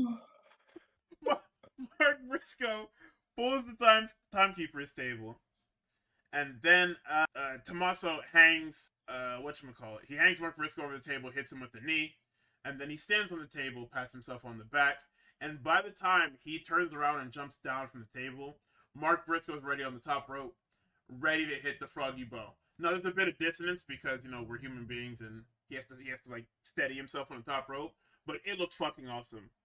Yeah, that was tough as fuck. Because it's just like literally the instant Tommaso jumps down, Briscoe's at the top rope, ready to jump for the froggy bow through the table. It was fucking fantastic. Let's see. The J drill is attempted. We're getting down to the wire here. We only got like a couple of seconds left. We get a German into a flash knee, and that's it. Big Tom wins it at the buzzer. He's a new TNT champion. And you know, I'm stupid as fuck. The next thing I typed was good match. We've escaped the Kyle Fletcher vortex. What happens in 3 seconds after I say that? Kyle Fletcher is right out there talking about, yeah, I got next. Oh man, fuck Don Callis sometimes, man. Jesus. They note that Big Tom and Monet are the only people that have won a title in their debut match. Oh yeah, that was his debut match. Holy shit. Shout out Big Tom, man. God damn it. Big Tom gonna be the king of Saturday nights. Nobody doing it better. I'm telling you, these Josh Alexander promos, I really like them. Because he's pretty good on the mic. It's him, Archer, and Rocky just killing random guys that happen to work backstage. This shit is so fucking funny.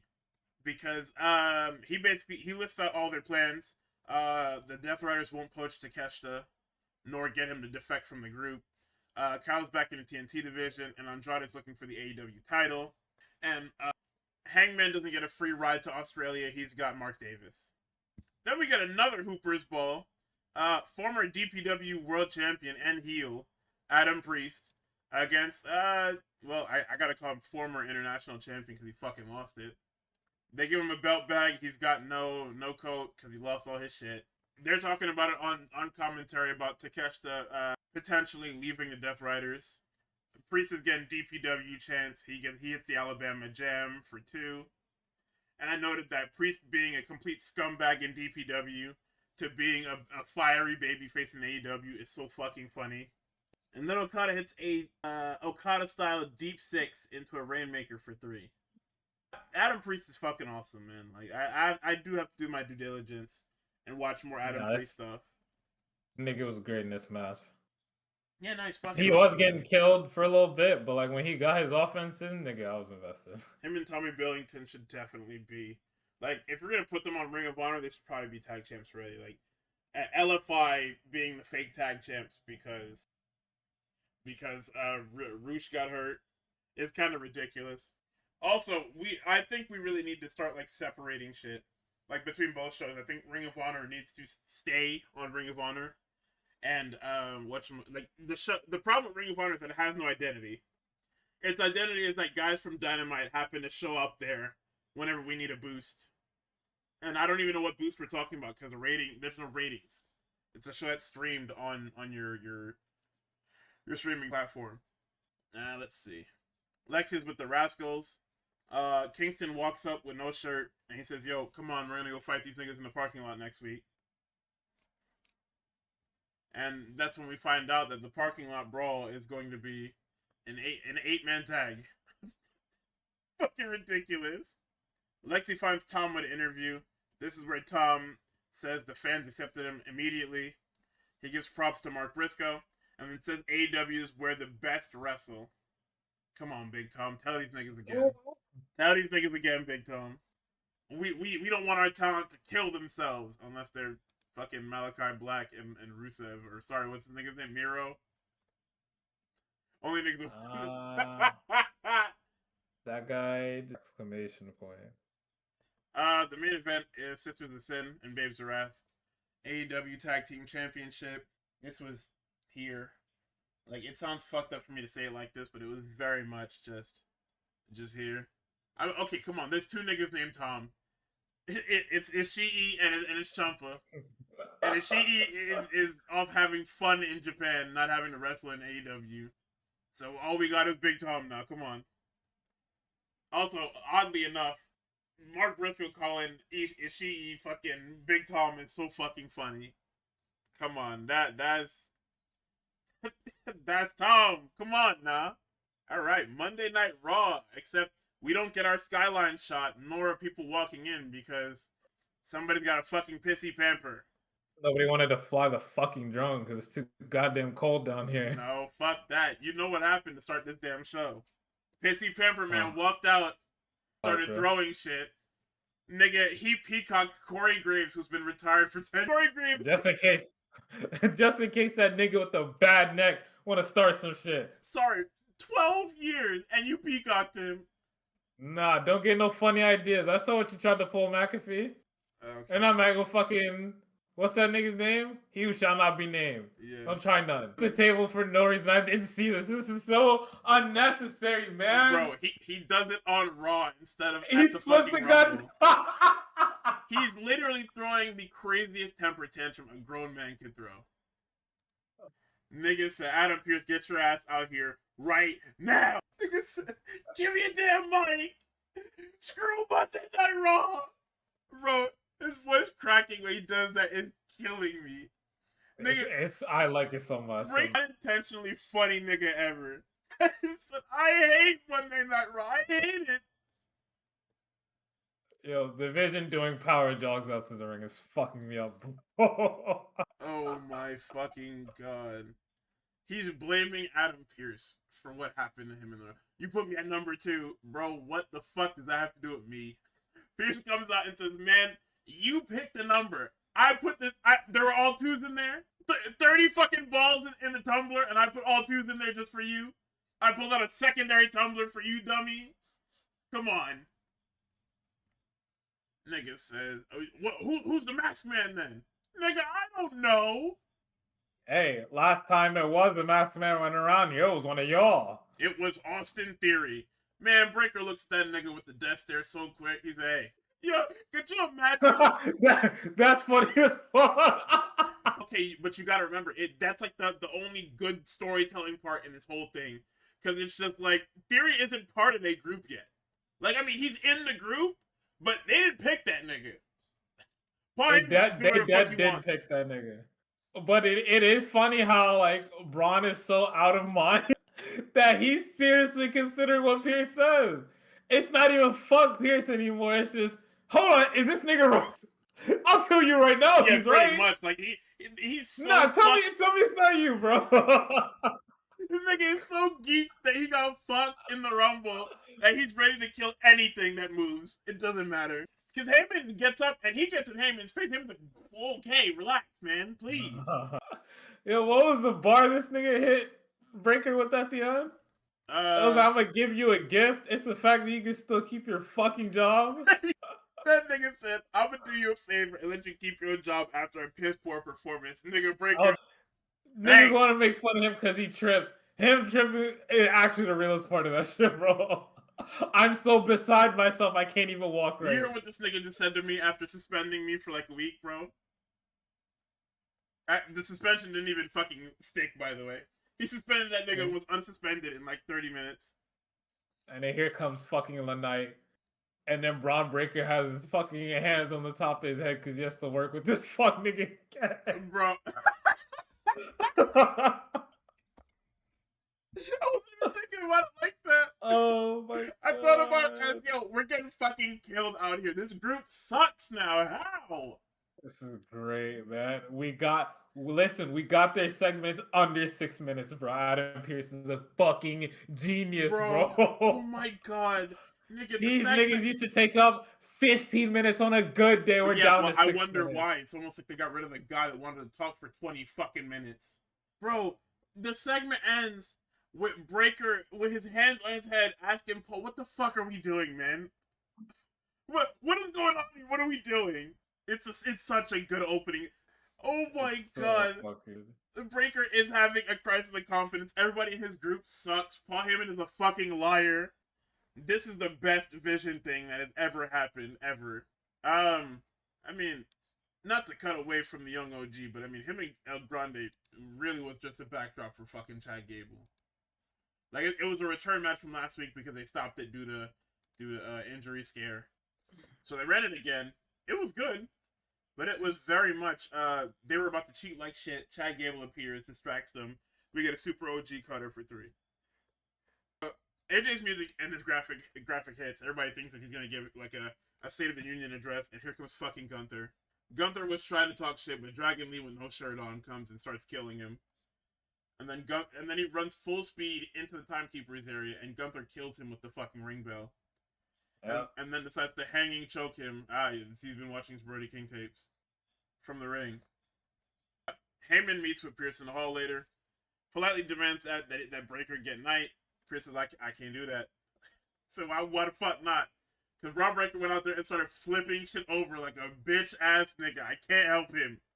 As much as I like to help him, I don't like. Or no, he says as much as I like him, and I don't like him. I cannot help you tonight. Hey, but anyway, you could escort that nigga out and tell Bronson Reed that he's got Penta tonight. And Heyman tries to pull rank. Nigga said, "Do you know who the fuck you're talking to? In what city you're talking to?" What does Pierce say here? Cause I had to figure this out. Oh, FAFO. Fuck around and find out. Oh, is that what it was? Cause I guess it was where it was. I couldn't fucking hear it. So I'm like, nigga, what the fuck is FNFO? I'm sitting here running through fucking Googles because my hearing is so fucking bad.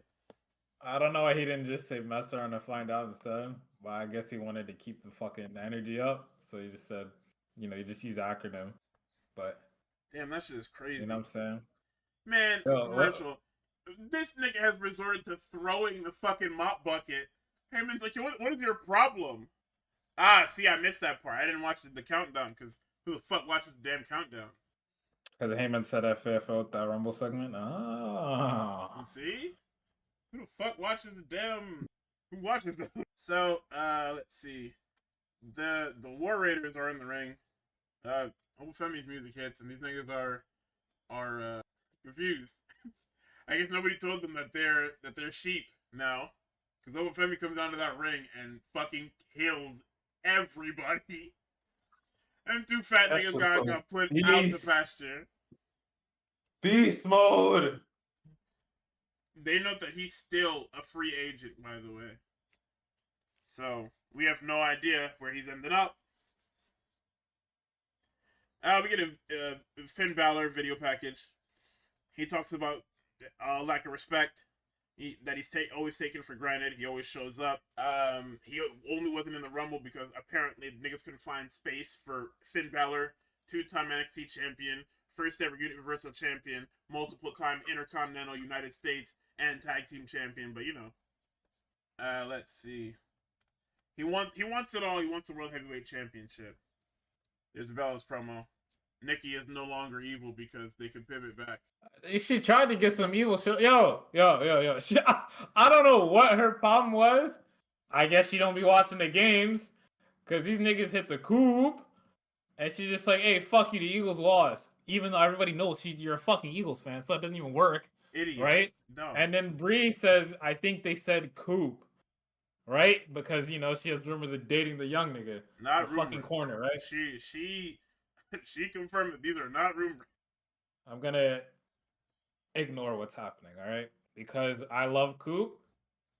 I don't want him to be a gooner, bro. I'm so sorry, all right? I don't know what kind of friendship y'all got. I don't know how that happened. Not no fucking friendship. Pen pals, whatever you guys are. I'm not gonna. Pen pals is the craziest way to describe this. That's what I call. Well, I don't like that guy anymore, so we're not gonna talk about him. That's crazy. I don't even know what happened. Yeah. So she tries to get that heel shit off, and then Bree's like, "Please chill out." And so they're like, the Bellas are back, and we're going for the tag team chip.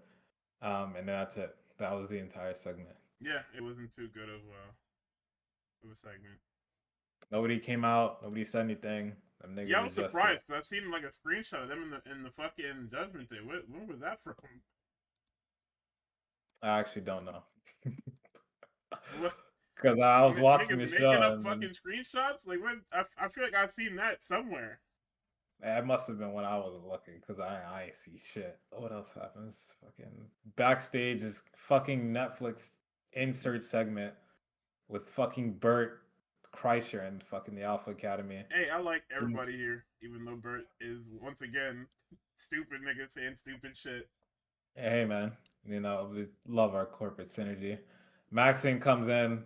She's like, I'm gonna fucking rip her ankle off, or rip Natty's ankle off. I almost said Becky because they've been in that fucking mix for so long. But, it's good shit. And then Pence is back. Next segment. He gets to get killed. Hey, Bronson Reed. Yeah. Nigga, this isn't even a fucking match. Penta bumps the fucking referee himself. He bumps the referee trying to kill fucking Logan Paul. And gets himself killed. That shit was ridiculous, I'm not gonna lie. Jagged Edge in the damn tsunami. The ref is gone. LA Knight accosts this nigga again. Theory and Logan Paul are doing the fucking Three Stooges chase. Heyman is pleading with the referee to realize that we got fucked. Bronson Reed this was the craziest count too. Like, Heyman should start politicking, because what the fuck just happened here? This nigga counted Bronson Reed out so fucking fast, man. Fastest count fucking ever, nigga. Bro, this is where I just lost it. This group, and I wrote, this group is fucking useless now. They don't win. They're all gonna get fed to LA Knight. Please, God, save me. The absolute state of post-Seth Vision. Niggas is losing that LA Knight, man. Nigga with no aura stole all the aura out of the group somehow. I'm not sure how this happened. Look at what they did to my dog, Bronson Reed. Fam, look what he did to Braun Breaker. We used to be in talks to get a Metro Boomin song. Braun Breaker is like the Braun Breaker was like the coolest schizophrenic ever, and now he's just a whiny baby. Yeah. Dominic Mysterio's back, and the only reason he came back was to introduce his white wife. She called herself, anyway. She called herself the greatest Rumble winner of all time. She then notes that she doesn't know who to pick because it's either Jade Cargill and the other one is undecided. Says that Raquel's going to win. Raquel comes out and says, "Why the fuck did you kick me out of the Rumble?" Which is always the dumbest question that people ask in WWE. Oh, I thought we were friends. What the fuck do you mean? So what if we were friends, nigga? I need this world championship. You don't understand. I need this. Yeah. And Raquel's like, "Oh well, you better stay in the back for my match because." Well, no.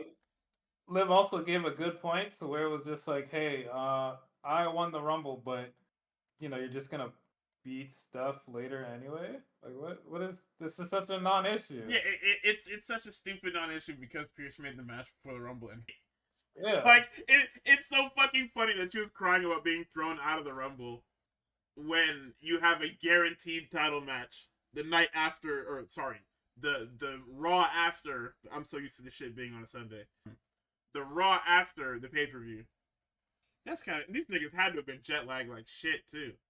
You niggas flew from sure. Saudi to fucking Philadelphia, Pennsylvania, bro. Jesus Christ, dude. Hey, how long is that flight? That's gotta be like a 12-hour flight, no? Well, probably 12 to 15, bro.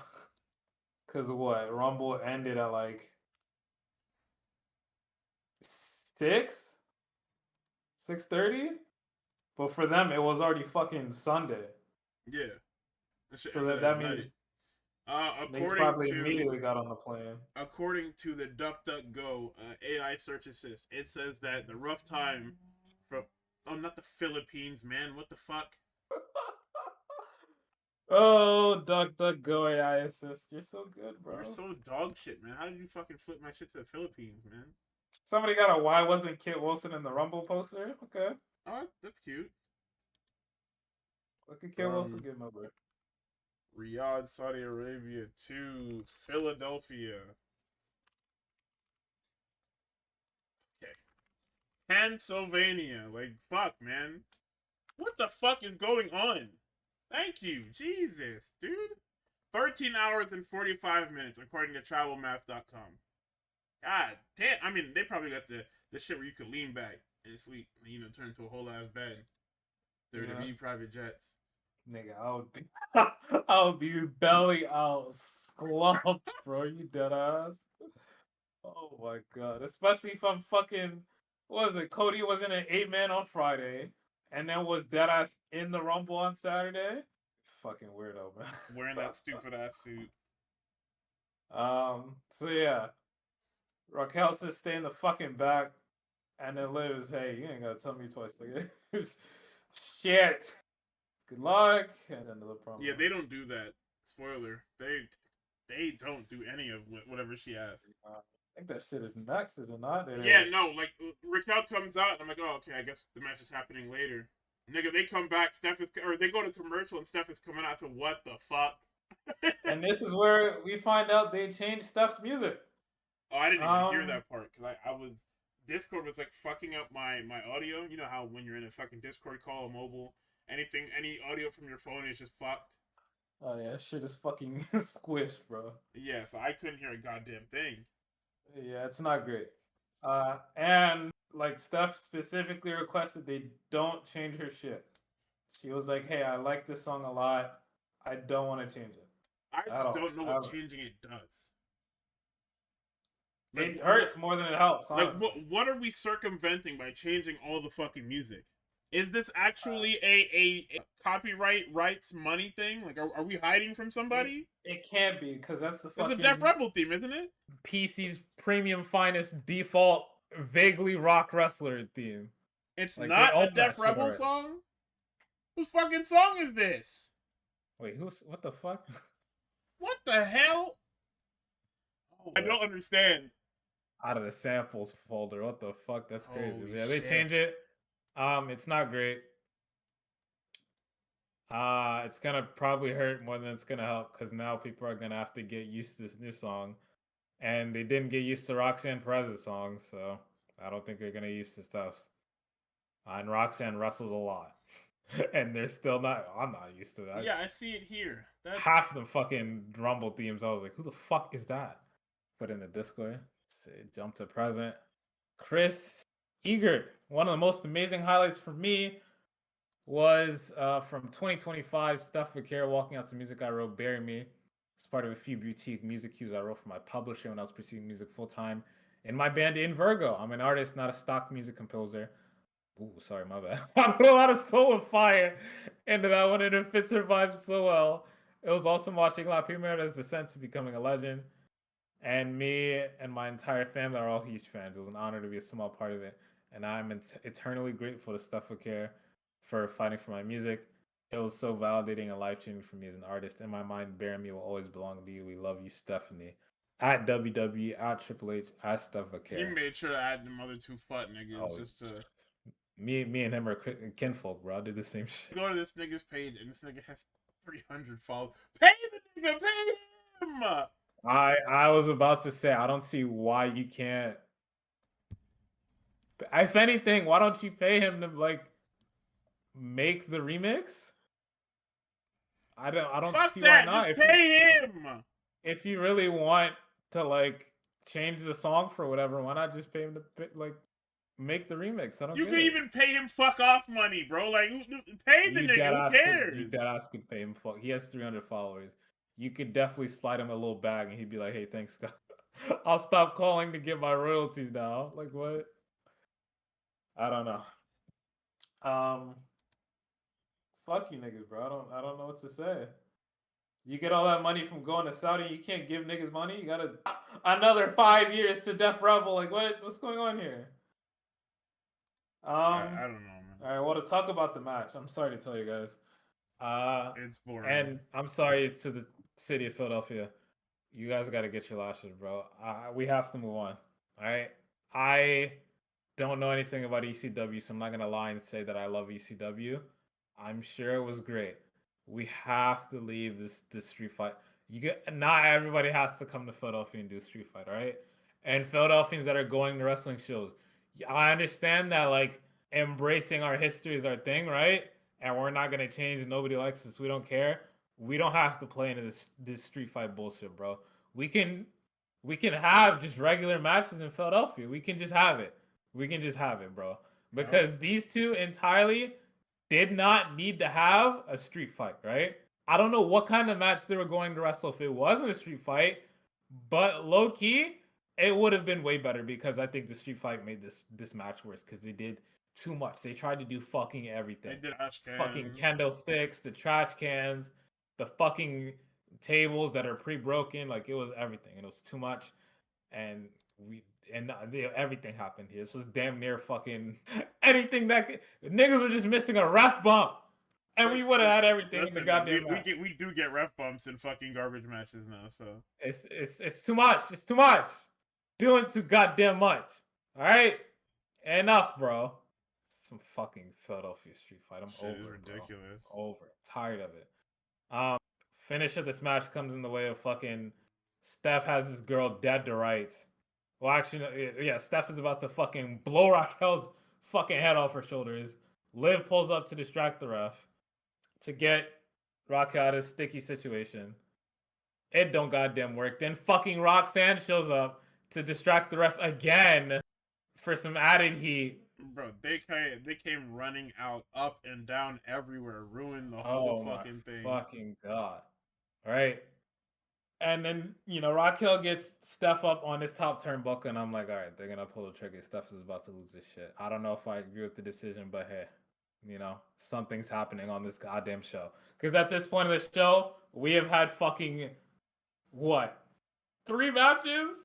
Yeah, Penta, fucking Bronson, I don't even know if we're counting. I don't know, fucking Javon and fucking El Grande, and then fucking this. This is our 3rd and final match of the goddamn night.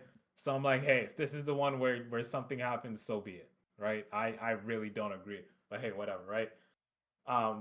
Raquel, Steph fighting at the top of this goddamn thing, right? Steph has her in the fucking powerbomb. She's about to put her straight through this fucking table. Steph Hurricane Rana. Raquel goes over, doesn't go completely through the table. Nigga, Right. she glides over this table, and the table indents, and everybody's like, holy. Oh my god. And they don't even bother to break the table. We just pull the fucking table. Pull the table away and go right back to it. Yep. Fucking whatever this goddamn, I don't know, tornado, fucking spinal tap, whatever it is. Hits her with that shit, and the match is fucking over. Like, motherfucker, man, please. And I'm like, all right. I never want to see these two wrestle again. We're done. We're finished. Yeah, no more of this. I don't know what Raquel does. Might be in the chamber. I don't even fucking know. We'll see. Yo, also, fuck, man. These niggas are trying to set this fucking chair up in the corner. I don't know what was going on. Son, niggas were missing. Chair went into business for itself or something. I don't fucking know. Just wedge it between the buckles, man. She was struggling, man. Boy, she did that shit. She grabbed Steph to whip her into it. That chair gave the fuck up. I said, that's a bet. That's like indicative of this whole fucking match. It's just the chair giving the fuck up, man. Yeah. So, I think Liv said in her promo that she hadn't picked anybody. But, after the match is over, Steph wins. Liv blows her head off her shoulders completely with an oblivion. And we walk out, fucking waist beads and all, or waist jewelry and all. You know what I'm saying? Insane look, by the way. It's crazy. Hot pants to fucking waist jewelry. Hot girls love Dominic Mysterio. It's just this Monday Night Morgan, nigga. I don't know what else to say. We get a fucking Finn pre-tape again, where he was like, hey, before NXT, I wasn't shit. I wasn't doing anything. I was nowhere. I was fucking broke on the streets. I wasn't doing goddamn thing. Dude, I'm gonna kill myself. What do you think this nigga saying? I was nothing. I was nobody. I wasn't a person, bro. I don't even know what my name was really. Like it was tough times, bro. 7-Eleven was asking for money. He was wrestling for hot dogs. Nigga was hungry every night. Oh my god, bro. He went right from fucking Ireland to WWE. Come on now. Crazy, man. I'm gonna jump out the fucking window. So we get a couple matches for next week. We get we get Maxine versus Natty. We get World Tag Team Championship, Jay and Jimmy Uso versus Akira Tozawa and Otis for the World Tag Team Championship next Monday. And qualifying matches for the Elimination Chamber in Chicago also begin next Monday. Yay! Don't tell me who was in those matches, but we're getting them. Of course. So they just announced fucking 5 matches on Raw next week. Oh no, sorry, they would start announcing them on SmackDown because it's gonna be 3 Raw guys and 3 SmackDown guys, right? Probably. Oh wait, no, it has to be Raw guys. Wait, no. Fuck, yeah, no, it's SmackDown guys. Sorry. Or I guess it's 3 from both. Because why not, right? You just give somebody a fucking chance. I'm sitting here trying to my brain is like mixed. Cuz I'm just like, yeah, Normally it's normally you do this shit after because everybody just picks and then either way.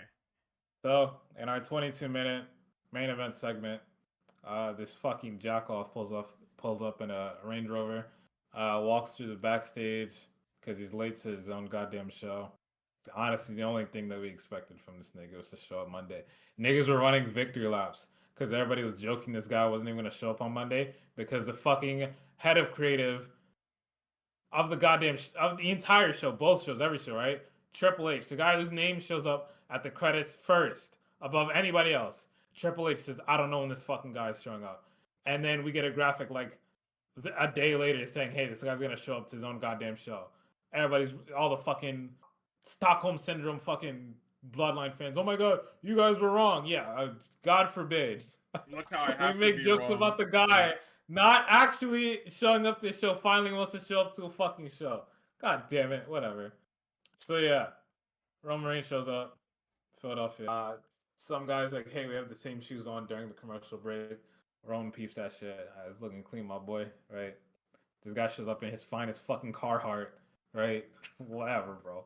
With his OCC one shirt under the Carhartt. We should throw you out of the goddamn city. You shouldn't be allowed to step foot in my fucking 215 ever again, bro. You're crazy. I've seen a nigga glazing his fit as if it's not the most standard fit you ever did see on a human being in 2026. But it's got brands on it, so. Bro, I can go out. Oh yeah, God forbid he's not wearing the WWE fucking tracksuit. Like what the fuck? Steal his look.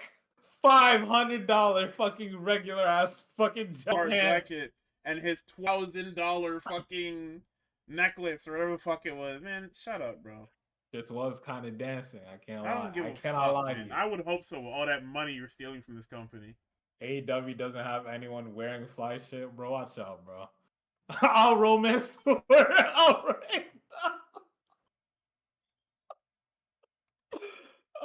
my god. Those cargos are like 5 years old. Jesus. So Roman Reigns. In order to ruin my fucking night, hold on, because Philadelphia has a lot of terrible shit for me tonight. I'm sorry. My city. I want to run bail for these niggas and say these are all people from Delaware County. That's what I mean by Delco, right? Because, you know, with the way our city's set up, all the sports stadiums is in the south. So it's easy for niggas from, like, you know, south of Philadelphia to just drive up for the show and then leave that same way. But I can't. I have to let you niggas up. This is just fucking crazy, right? They do the fucking European chant. You remember fucking, what was it? Was it 2 years ago? I think... Nah, it was last year. Where niggas went on that goddamn European tour and them niggas started that fucking chant, fucking Roman Reigns and all that shit. That, you know, bled over to every other territory for every other fucking wrestler. Yeah. Niggas start off with that shit just to piss me off, right? Just to piss me off. They do a bunch of shit. They fucking pan the camera over to some white babies holding their fucking ones up to the sky. These niggas did it earlier, by the way, too, right? When fucking Jimmy and Jay's fucking, I'm going through it. I was talking about some... My cousin won the Royal Rumble. He slapped you in your fucking mouth. It was. Okay, sure was. I didn't see that at all. I was like, oh, I guess I missed it. Fucking Roman slapped you in your mouth and threw your ass out of the goddamn Royal Rumble after you said that you wanted to win it back to back. That was your goal, right? He slapped you in your mouth. He eliminated you. You helped him. You pull up to Philadelphia, Pennsylvania. You hit a 1D with him after he slaps you in your mouth before he throws you out. And then you go to Philadelphia, you're like, you know what? Let's put our ones up for Roman, man. Big Goose won it. He won it for the family. No, he didn't, bro. No, he didn't. He said he didn't want to see you niggas until Christmas, bro. Get the fuck out of here. So Philadelphia continues to twerk for the tribal chief, right? He cuts the most I don't know what the fuck I want to be promo of my life, right? Because if this nigga isn't cosplaying Sukuna or some fucking dastardly heinous villain, he doesn't know what the fuck to do. This nigga hasn't been a babyface in years. He doesn't know what this shit is like. And the time he was a babyface in 2020, he wasn't even doing anything different. He was still terrorizing everybody. The only thing he did different, he said yeet like once. That's all he did. He mentions, oh yeah, last time I was here, niggas weren't cheering for me after I won the Royal Rumble. And this fucking lit the internet ablaze. Oh my god, nobody can read anymore. Nobody can fucking read. And they're getting gaslit by Roman too because he said, oh, and this, actually, no, I'm not going to say it. I'm not going to say it because it comes up in the promo. So I'm not going to spoil it. He says I wasn't getting cheered like this last time I was here. And then Philadelphia, I can't do this anymore with you guys. I can't do this. I can't do it. I'm fucking tired, bro. I get it, right? The Eagles won a championship within the past 365 days, right? I'm pretty sure it was probably damn near 365 to this day. These niggas chant EAGLES Eagles. I got secondhand so fucking bad. I don't know why the Like, fuck they did that. Like, I get it. He's like twisted up. talking about the city, but why did you know how that's dick eating like shit. Like what? And then he has to just sit there, and he's like, I don't know what to say. I can't blame him for what he says here, because I don't know what I would say either in this fucking situation, right? He says, well, both our teams are on the couch, so right, kind of awkward, but whatever, Rome. I'll let you have it.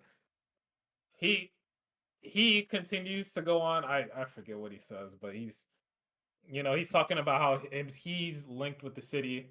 Oh yeah, so what he does there is Yeah. he brings up that he won his first title in Philly. He lost it here a couple years ago. Won his first Rumble here 11 years ago. They booed thunderously. And when he won his second Rumble 11 years later, the next stop was Philly.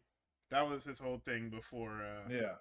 Before before we get into the fucking coffin of Drew McIntyre. So he asked the crowd. He's like, since my career has been so linked to Philadelphia, Pennsylvania, it would, behoove me off of winning my Royal Rumble recently of 2026, right, to come here and make a decision, right? Who do y'all want me to pick? Do you want me to pick CM Punk, or do you want me to pick Drew McIntyre? Jesus Christ, no. Everybody's like, no, and go back to chanting Punk, and he's like, just to be clear, just so we're clear, you guys don't want me to pick Drew McIntyre? And they're like, no. You see this nigga in this ECW hoodie? He's so impassioned. He has to stand up out of his goddamn seat and go, no, please don't pick Drew McIntyre. Anything but fucking Drew McIntyre, please, like, God. What? The fucking static hits. Here comes CM Punk, and it's on now. It's on. This nigga takes the Carhartt off. This funky old man is walking down to the ring, and you take your jacket off and get into your fucking battle stance. He's standing like me when I'm nervous in front of a fucking classroom full of high schoolers, man. This should be crazy. You didn't need to say none of that. That was crazy. These niggas be mean, bro. Yeah, they're high schoolers, man. Exactly. You woke them up at fucking 6 a.m. and had them in school by 8. Well, listen, it's International Day. Let me get my shit off about Haiti, and you guys can go back to fucking... What were niggas doing at the time when I was in high school? Fighting in the bathroom. No, we were at nerd school, bro. You guys were like killing people. No, we were in nerd school. We don't do that. No. My generation was fighting. You guys just kill people now. Like, it's just... we were fighting in the bathroom. You guys kill people. That was your... Okay, I'll take that. Whatever. We're murderers. That's fine. So this nigga Roman is such a sneakerhead nowadays, right? Nigga in the crowd's like, yo, we got the same fucking fit on, right? He acknowledges that nigga. And then while Punk is walking around the goddamn ring, this nigga Roman is looking at his shoes. He's like, okay, I see you, nigga. I can't read lips, so I don't know what he said, but, he's geeked to see that shit. Music cuts. Philadelphia sings for a little bit, right? There were a bunch of fucking marks. Yo, come on. He looks at Roman Reigns. Crowd is chanting CM Punk. Oh my God, they're about to get into a promo battle. Whoa. Man. CM Punk lifts his microphone. Give me that. Nah, let me take this. Man, Punk, before even addressing Roman, sprints over to the fucking camera and says, Finn Balor, you punk ass bitch. I ain't done with you yet. No, just remember that. Fuck, nigga. Man, if you look at Roman as he's talking into this camera, Roman is like, this nigga is not serious. It's so fucking good, man. Man, I did enjoy this segment. I am not Roman pilled. Roman did not make this segment for me. This is majority all Punk, because Punk knows what he's doing. This nigga is building 2 matches simultaneously. He knows that this fucking Roman Reigns shit is not happening for another month and a half, so he's addressing this shit right in front of him. And in kayfabe, it's fucking genius. Because last week, Finn Balor dropped me on my fucking head. And I haven't had a chance to say anything to fucking Finn Balor. I haven't had time tonight. So now that I'm out here, I'm gonna address Finn Balor fucking first. Why? Because Finn Balor is going to be in front of me. You are gonna say what you need to say and show up at WrestleMania. I still gotta deal with Finn Balor next week. Roman talking about you cutting in on my time, talking about some fucking Finn Balor. He said, "Nigga, you know whose show this is? This is my show. You're in my ring on my time. This is not. You must have bumped your fucking head and thought this was SmackDown. This is not no SmackDown. We don't do that SmackDown shit over here where you just get to do whatever the fuck you want." And then Punk is like, "Hey, so you niggas want to see Drew McIntyre and Roman Reigns? Fuck no. The Tribal Chief versus the best in the world." Everybody goes. That nigga said. My next note is, okay, I see why people were saying Drew got buried big style. Nigga said I could listen to him get booed all day. Think about it. WrestleMania Vegas, Roman Reigns versus Drew McIntyre. Man, he tells him, all right, gang, just take the easy way out. Pick Drew McIntyre. You don't even gotta, like, show up or nothing. And I don't even like this nigga, but Drew McIntyre is, like, 4 times your size, gang. He's not the easy way out. You was fighting that nigga over a bracelet, brother. He said, "Nigga, after what I did to Drew, they ran out of staples putting his dumb ass back together." I said, "That's a bet. Hey, you got it. I don't even want to fight this nigga no more." That's like, this is real O Block shit, nigga. Like, what the fuck? This nigga basically told me the wrestling equivalent that he kills people, and I'm just like, all right, well, what the fuck am I gonna do about it? Like, Roman, you don't even bleed, nigga. Like, this is the nigga that was covered in his own blood. Talking about, yeah, I killed the guy, basically. And dramatically altered the trajectory of his career in the calendar year. This nigga keeps calling him Phil during this entire thing. He refuses to call him Punk. Yeah, you know, because Hollywood, man, it's funny. He says, yeah, I beat Drew for 3 years straight. You forgot? He said, well, how many cousins you needed for that? I beat that nigga twice on my ones. Oh, my family. You better stop talking crazy on my family. My family, the only reason this company's still around. You believe that? So fucking fired, nigga. He said, you manipulated everyone into thinking that you're a messiah, your family, friends, whatever it is. And you actually believe that, by the way. Like, it's fucking crazy that you believe that. Like, that little nod is so fucking cool because it doesn't matter. It hits either way. You can call it a shoot. You can call it a work. It hits either way. When he does that little snarky ass, yeah, you actually fucking believe that, by the way. Let's see. He knows that you didn't save this show. You held it hostage. Oh no, sorry. I didn't even get to that part yet. He brings up the Pat McAfee interview. Then he was talking about, oh yeah, you know, talking about we didn't make any stars when you took a vacation for 2 years. It's like, oh yeah, and you like actually believe that, by the way. Like that shot right there is so fucking good. Cause like it's a shot not only at Joe, but at Roman as well. Cause like you genuinely believe that if you leave this company, that this company will just fucking implode the next day. Like it's absolutely fucking insane. He said, "Yeah, I held the WWE Championship for 434 days. I also had Paul Heyman. You were following my blueprint. You ain't had no type of nothing for yourself, fuck nigga. Just because you had that cute little 1,000-day reign or whatever, just because you did it longer, doesn't mean you did it better. Yeah, no, it's good for you. You earned the right to be a part-timer. But I breathe this shit. I live this shit. I need to be here all the time." And here come Roman. This nigga said, "Man, I picked you. You didn't pick shit. If it wasn't for me, you would not be here." I applaud you for learning from the best. You cannot touch me because I am the best in the world. He refers to himself as Mount Everest, dares Roman to climb it. Roman's like, oh, well, you took a 10-year vacation. When you tried to crawl your ass back in here a couple years ago, you know who they asked? Me. Okay, that's kind of lame as fuck. Who the fuck are you? Like, but the worst part is I know that there's fucking truth in that. Because that's not the first time I've heard that fucking line. And the fact that there's actually like truth to it in some degree is fucking insane. Because That doesn't make him look good though. That makes the company look insane. That's what I'm saying. Like, you can't keep saying that. Because what the fuck are the nigga? CM Punk wants to come back, and he's literally basically giving his career to you guys. Like, he's literally signing the fucking blood pact to come back here, and you're gonna go defer to fucking Roman Reigns? Have you lost your fucking mind? This shit is ridiculous.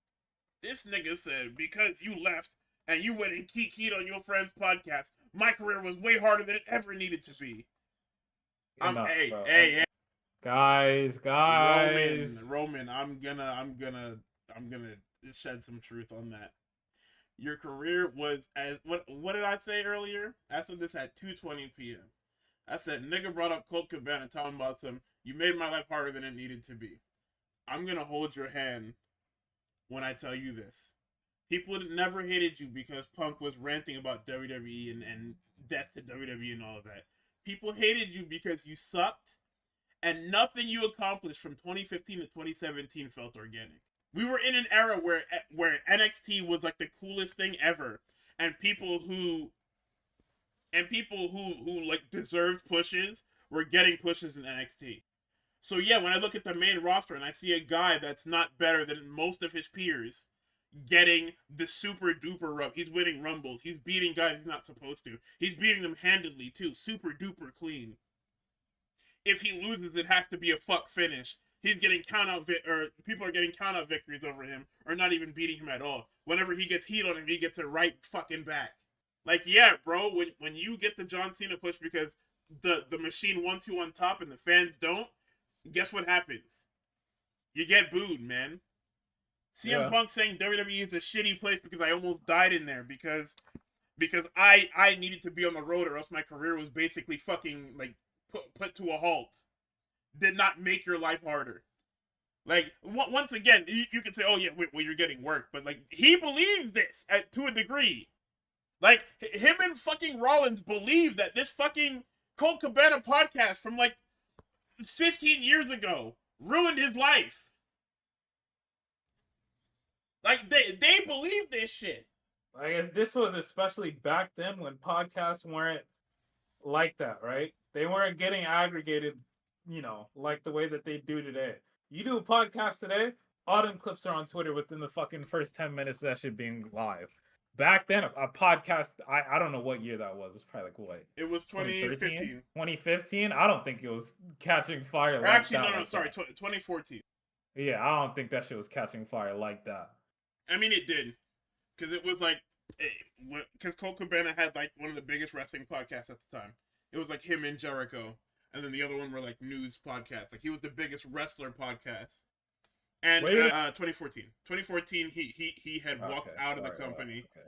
And by 2015, they had basically erased all mention of him from TV. I can see how he could get those things conflated though. Yeah, and 2015 is when we like started. Well, like late 2014 was when the Roman stuff actually like started super hard because we broke the Shield up, and Rollins was getting hot, and Roman was the guy chasing him, and Moxley was kind of just hanging around because we didn't really want him, but we had him. So yeah, like, you juxtapose Punk saying, yeah, this company almost basically let me fucking die, and everybody's like, oh yeah, WWE's a horrible place to work. I mean, we were already saying that, but like, we have the Punk thing, and it's like, oh yeah, well, I mean, like, this guy was willing to die for the company, but not like legitimately die for the company, and you couldn't even let that guy take a break like that. And again, I feel like the hire is being misplaced. I mean, it is. But when niggas make it, they don't want to bite the hand that feeds them. It's like, well, if my shit is hard now, it's hard because of somebody else, and I'd rather go after Punk than fucking Vince or whatever. And it's just like, hey, I get it, right? I don't, but I understand how emotions can get confused and shit like that. It's just I have a problem when you niggas keep reheating this shit in the goddamn promos. You can't reheat Seth's nachos, brother. Can't do that. I understand you guys are mans. You can't do that. Maybe you guys need to stop being friends. Because sharing this promo material is killing the both of you. Maybe, but you know. Oh man. Yeah, man. Anyway, Roman says, I picked you because I hate you. I've always hated you. And something, yeah, you know, I'm gonna make you acknowledge me. And he walks off. Show ends, and I'm like, wow, I didn't even realize this was the main event angle. I thought this was just like another part of the show. I thought there was something after this, and I'm like, oh no, it's just okay. Yeah, that's the go home for Philadelphia. Well, what are you gonna do? NXT, I'm gonna dive through real quick. Because Wait, real quick. I heard that that Netflix censored that Zebros line that that Roman put at the end. They want no parts with the mouse, bro. They were like, hell no. They're not going to fucking slander that shit. Fuck crazy. This shit is so fucking funny, man. And like I said, I watched the Netflix feed, so I didn't hear it. That's fucking funny. So, I mean, NXT, I'll just give you guys highlights. Izzy Dame retained the North American Championship. Zarya and Sol Ruka are breaking up, and they are like, I think it's for real now because they are fucking antagonistic towards each other. Yes, I'm free. I'm free. Zarya says, how the fuck could you go to Saudi and not tell me? She said, they told me literally not to tell nobody. They literally told me not to tell anyone. Zarya hates that Sol's getting all the opportunities. Tony D'Angelo said Dark State ruined his life, so he's gonna kill them all. Nigga, they're showing me Shiloh Hill TikToks. Charlie Dempsey loses to Elio LaFleur in the men's speed tournament. Joe Hendry basically tells you he's winning the NXT Championship because he's the only person that's asked about it. Zarka versus the Elegance brand. Zarka loses because there was a fucking... Zarya's trying to do the one-man army shit and refusing to tag Sol in. When Sol finally tags herself in, she gets hot. Zarya then tags herself in and fucks the whole matchup. And then they try the Soul Snatcher G9 combo, and Zarya gets thrown into the Soul Snatcher and pinned. No, sorry, Zarya gets thrown into the Soul Snatcher, and then they hit her with a combo move and pin Zarya. I wrote, break these two up. I'm not playing anymore. Enough. Chase U breaks up. Uriah Connors leaves with Lexus King and Stacks. JC was talking about how Sol is literally a thorn in her side. She wants to fight Sol and Sol alone. Yet somehow, Kendall Gray and Ren come out, and Zaruka come out. And Robert Stone, who is the interim GM, because Ava has left the company, notes that they're going to do a tag match. It's going to be Zaruka versus the Ren QCC. Whoever gets the pinfall gets the contendership. And this is such a... Like, I hate this stipulation because it's literally forced turmoil. Like, why would you put teammates in it? Like, I know Robert Stone is supposed to be fucking evil, and we've been hinting at this forever. But why would you make this stipulation? It's so insane. It literally ruins the integrity of the match. Let's see. And in the ladder match, it's every WWE ladder match you ever did see. Ladder bridges. They do all the fucking stupid-ass ladder spots. They bury... I know Ava would have did it, and she would have made it way worse than it needed to be, but it's just ridiculous to have that even be a stipulation that we can even do. Because it doesn't help anyone. You have a better chance of doing a fatal four-way between the four of them, as opposed to a tag match. But whatever. They hit all of the like I said, all of the ladder match specials. Keanu Carver gets thrown through the giant ladder bridge on the outside. He gets buried under ladders. He runs wild and ends up throwing Jackson Drake into the first row. He throws, he shoves Shawn Legacy through the damn breakaway wall. Shiloh Hill does the ECW ladder copter spot. Ricky Saints is going for the title when Joe Hendry hits him in the face with it to win it. And that was NXT this week. NXT... Yo, I watched that last 2 minutes. I'm so sorry. Yeah, man. Yo, somebody has to do something. What the fuck are we gonna do, man? That little back and forth they did on the ladder holding it tight. It was so bad. Nigga, they both unclipped the belt and it's like, oh god. Oh god. It's fucking ridiculous. Dynamite was a bit of fun. I enjoyed most of it. Hoopers. We opened up with a nice trios match. It was what was it? It was Pac, Garcia, and Moxley against Clone, Takeshita, and Alexander. That shit was a lot of fun. But I mean, they had to kill Daniel Garcia. He's the weakest man in the match. Yep. Like you want to talk about power levels? Clone is still higher than Daniel Garcia. Clone at least was winning match. Daniel Garcia hasn't won a match since joining the Death Force. That Clone can only be vanquished by his fucking arch nemesis. Exactly. Let's see. Renee is with Swerve and Nana. Nana says the focus is the top. One loss isn't the end of their journey. Swerve is so upset about losing last week that he couldn't cut the promo himself. We get an Osprey return video. They're trying to heat it up. They're trying to entice AJ Styles to come over. Ooh, yummy cheese. We do another Tony Storm and Orange Cassidy mixed tag thing because we need to heat it up. They basically both say that this stipulation was a bad idea because they would both look horrible, bald. Meanwhile, Luther bald ass is like, damn, that's kind of fucked up, guys. I'm being bald, guys. Bald ass nigga. So Darby Allin is backstage, or sorry, no, he's outside in like by the trailers and everything, and he's riding a skateboard. He sees what I don't even know how to describe it. It's like a fucking Oldsmobile or some shit. I don't know what fucking car that was, but he sees the car coming up. Gabe Kidd, oh no, sorry, it's parked. Darby pulls up to it. Gabe Kidd and fucking Clark Connors come out, and they just kidnap Darby.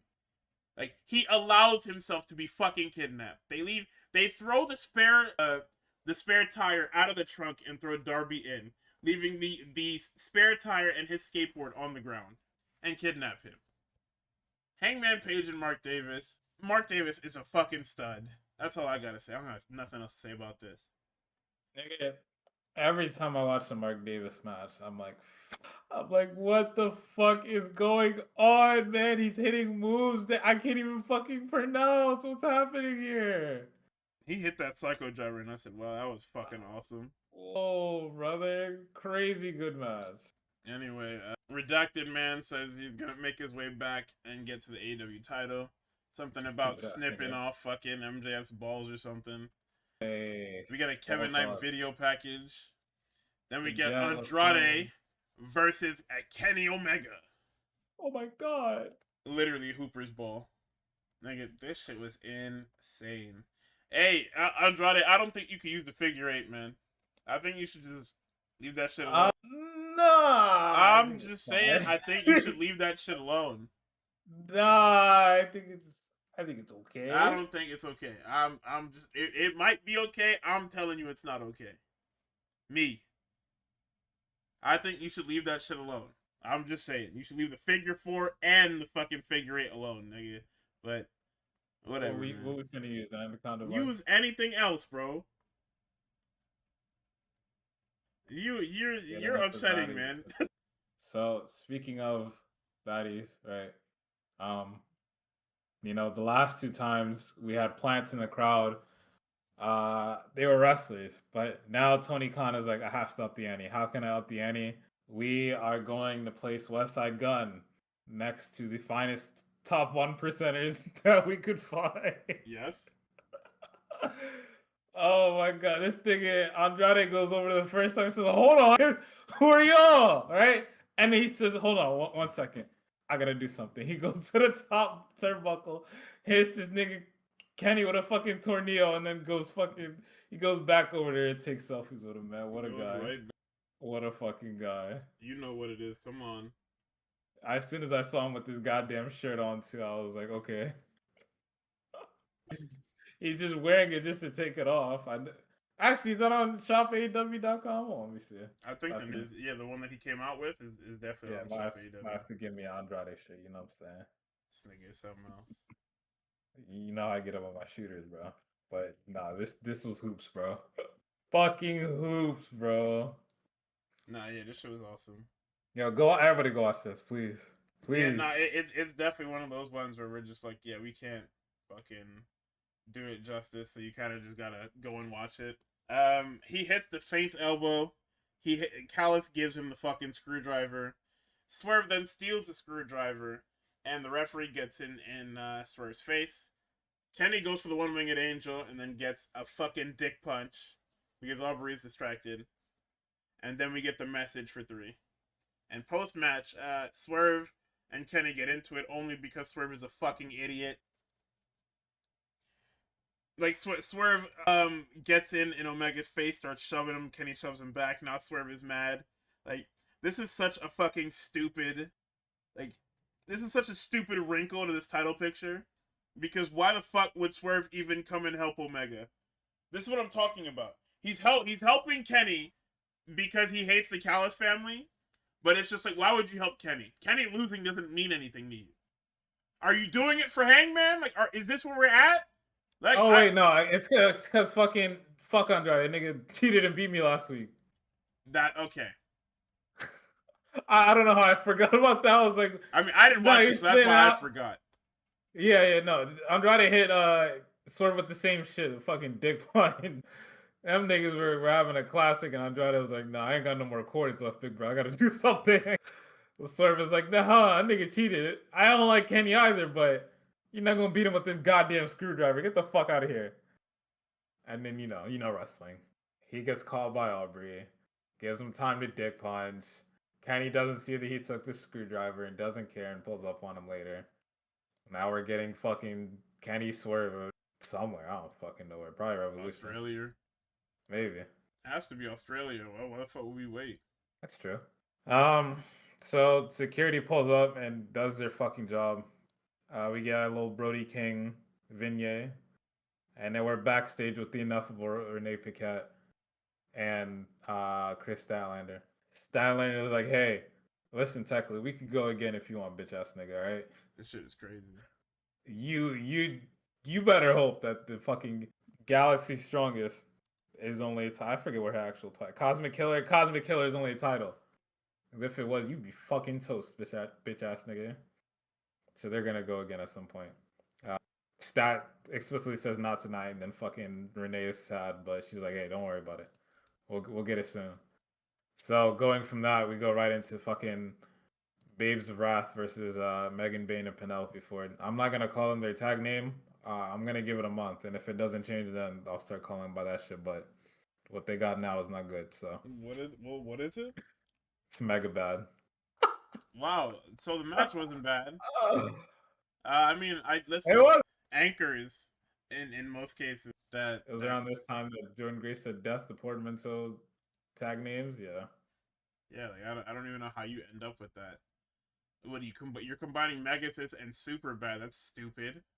And it's funny, both these teams are just some fucking lazy slapdashery. I mean, at least Babes of Wrath is like a tag team that you would like if you were scrolling the Rolodex of tag team names, Babes of Wrath would be in there. Like Megabad is like literally, oh, you just took their nicknames and smashed them together. That's fucking ass.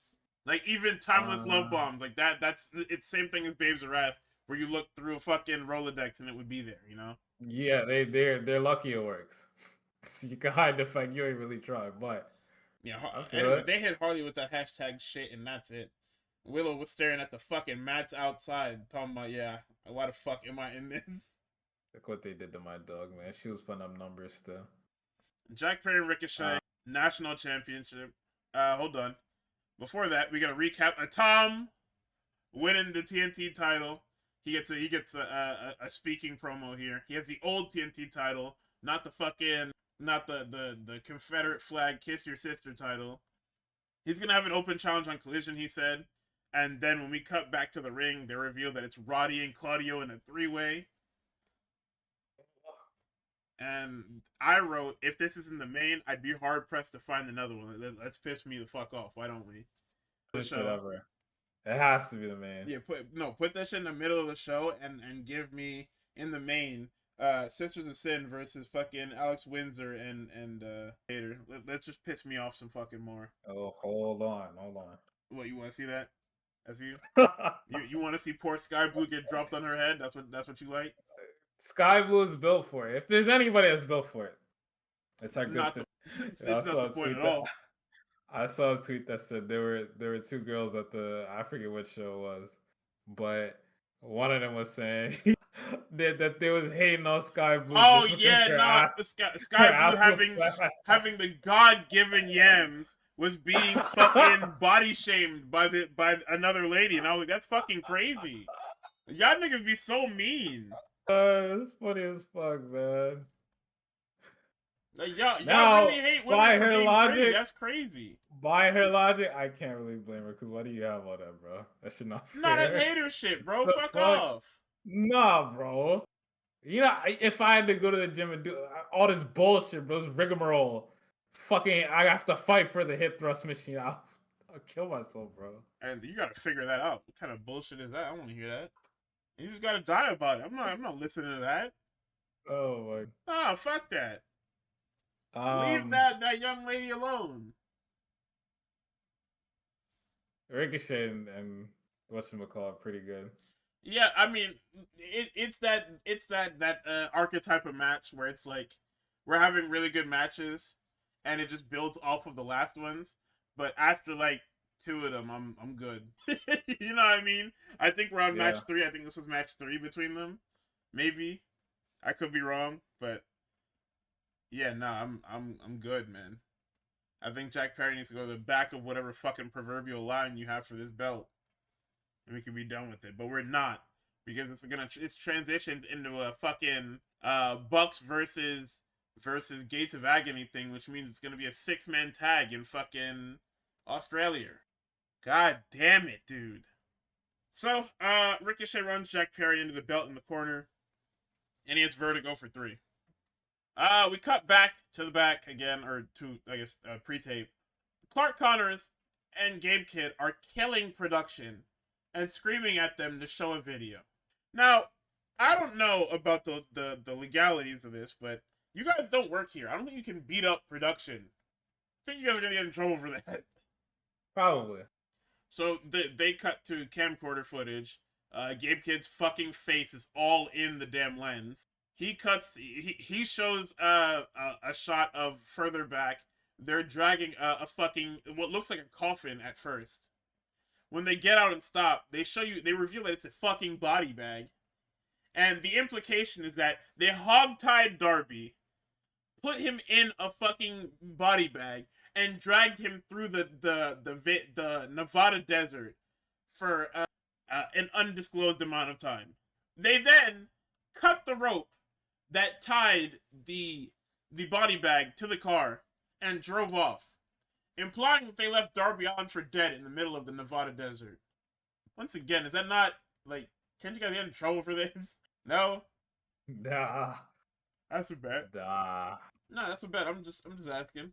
Because that's a little crazy, don't you think? Like, the implications, I mean, we kill people. That's okay, man.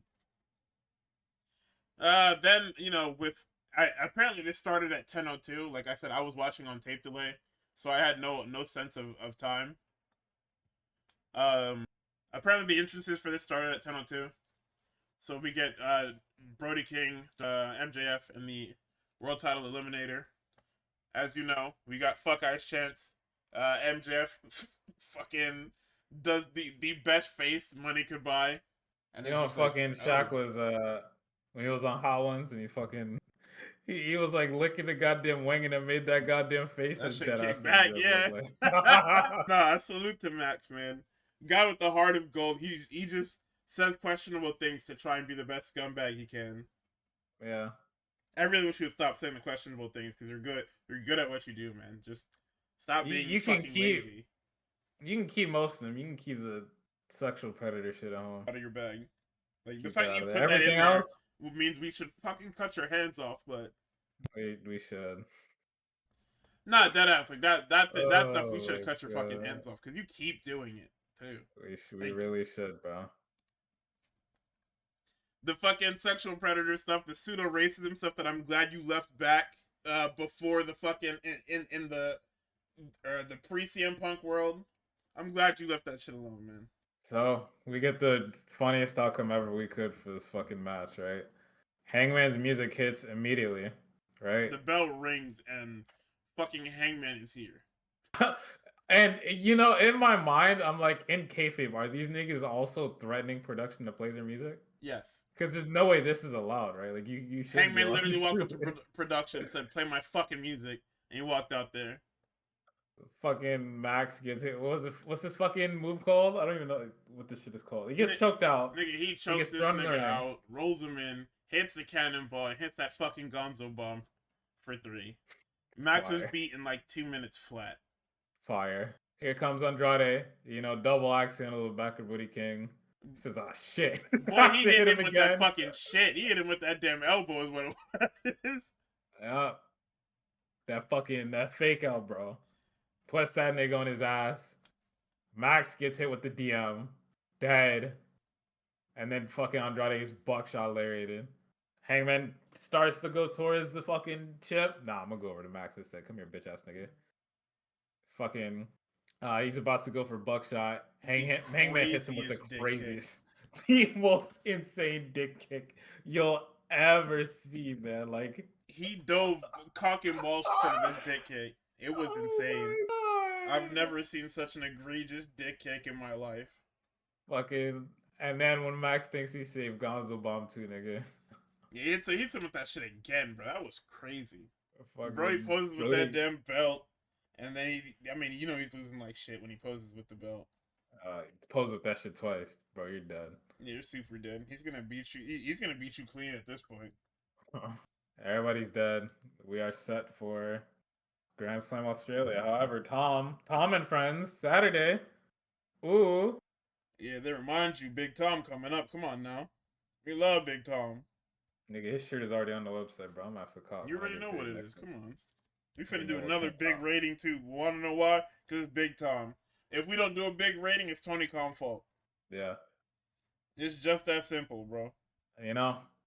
Tony Khan started off the year kind of shaky, turned it around into something. I'm not saying it's good. I'm not saying it's good. Yeah, about to say we about to kick the shit out of you. It's alright. Get on here and lie. It's alright. The women, I don't know what we're doing. I think they're trying to do something with these tag belts at the expense of everything else. Yes, it's because he made a new title. He's trying to escape the criticism of making the new title and not doing anything with it. So he's giving it some time, and if people don't start magically caring about it, just off the strength, he's just gonna stop doing it. I mean, he can have people care about it. It's just the unfortunate part for years, you're gonna have to book more than 3 women's matches a show going forward.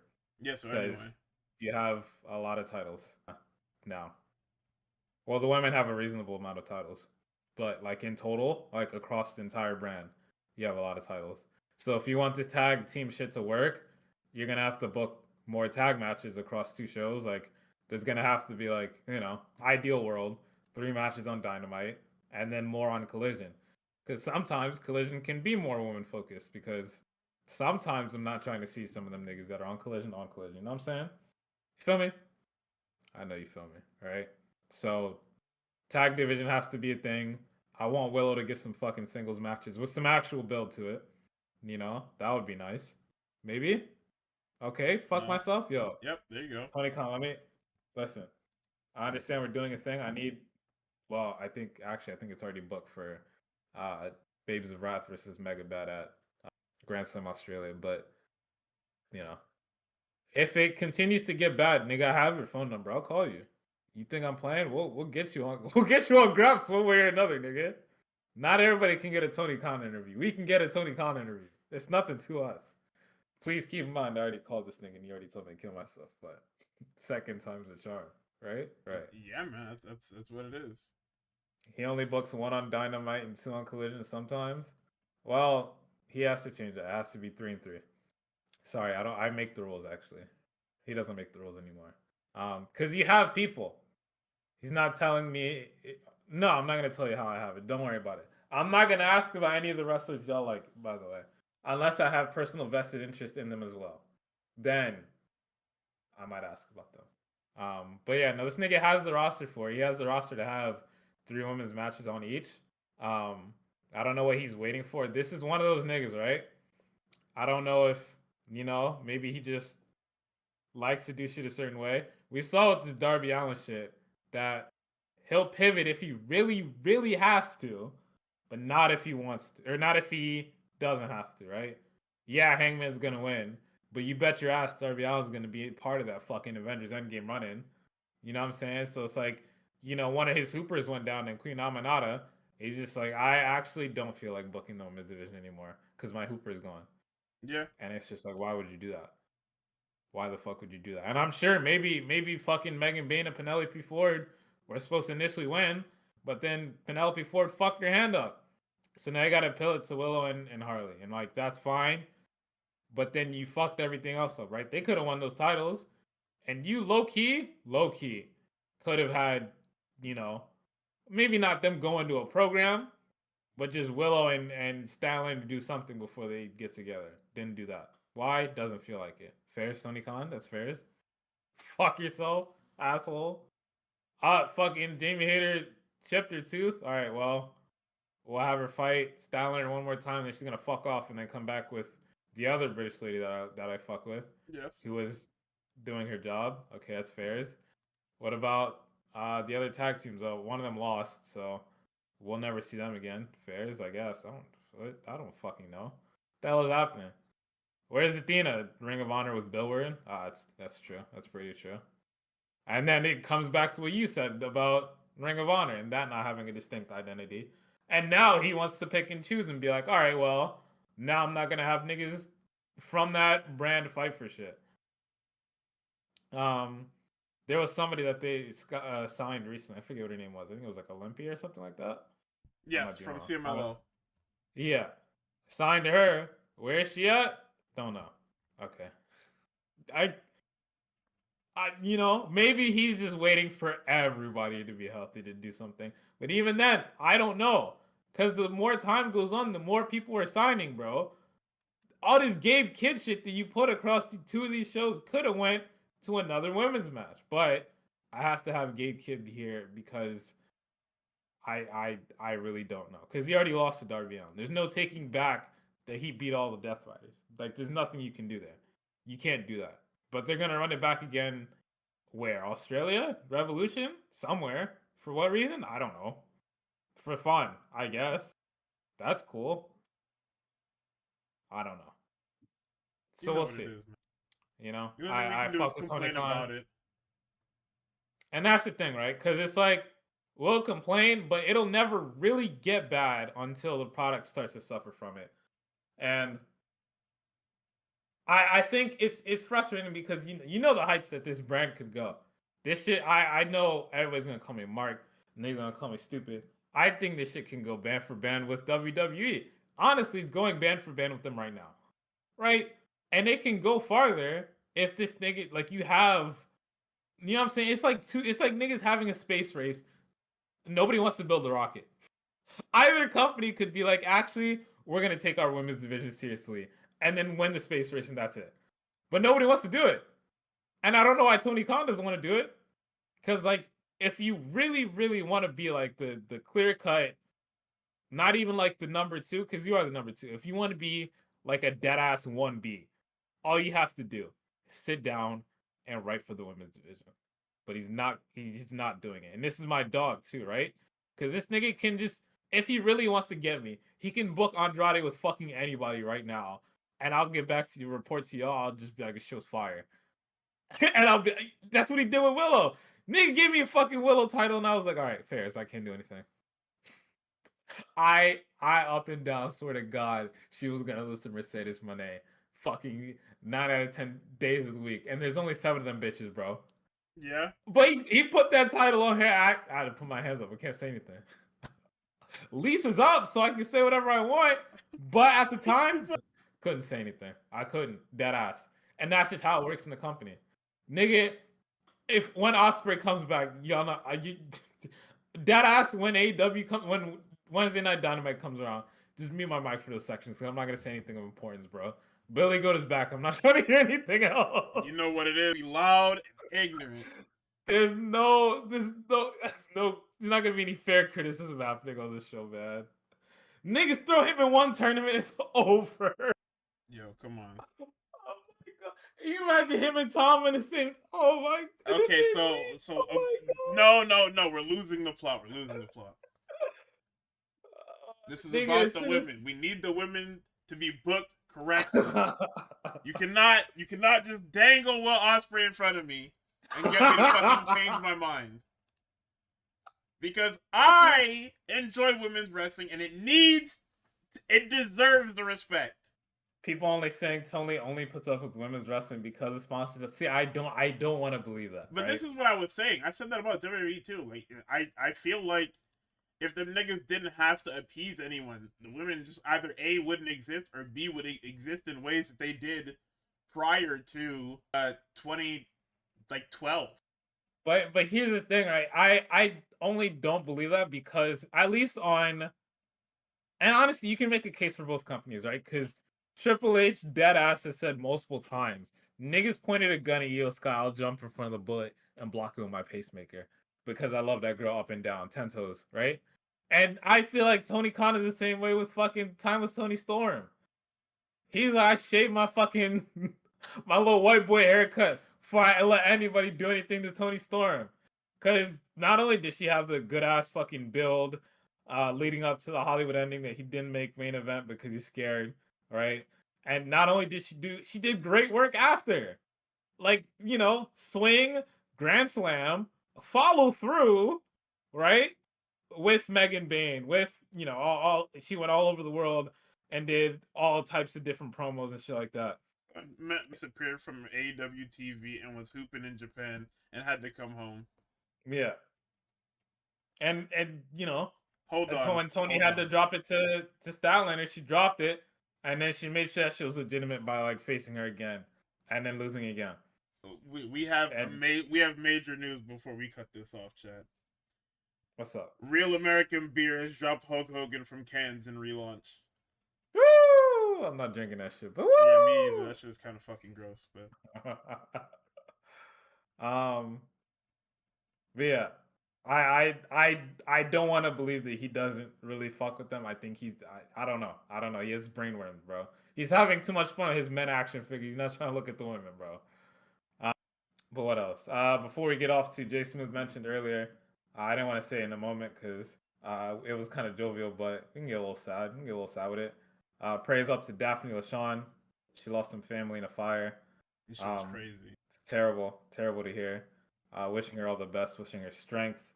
I have no idea what that's like. I don't know what how you recover from that. I hope there's she has a strong support system around her. Therapy.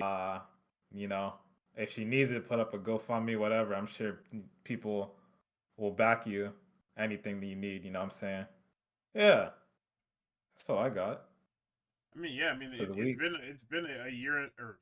It's been a week in wrestling. I mean, how long was that? Was that 3 hours? Well, we're leaving WCW in the past. No, we're not, because the video game now features a Monday Night Wars. So you'll be hearing about it a lot on Raw in the next coming weeks. We're going back and what's the good SmackDown versus Raw game? I'm still stuck on that game. 2007? Like everything before that game has women in it, so. Not many. I don't understand what the play there was. What? I don't know. We're leaving WCW. We're leaving ECW in the past. We're leaving TNA in the past. I mean, WCW had women.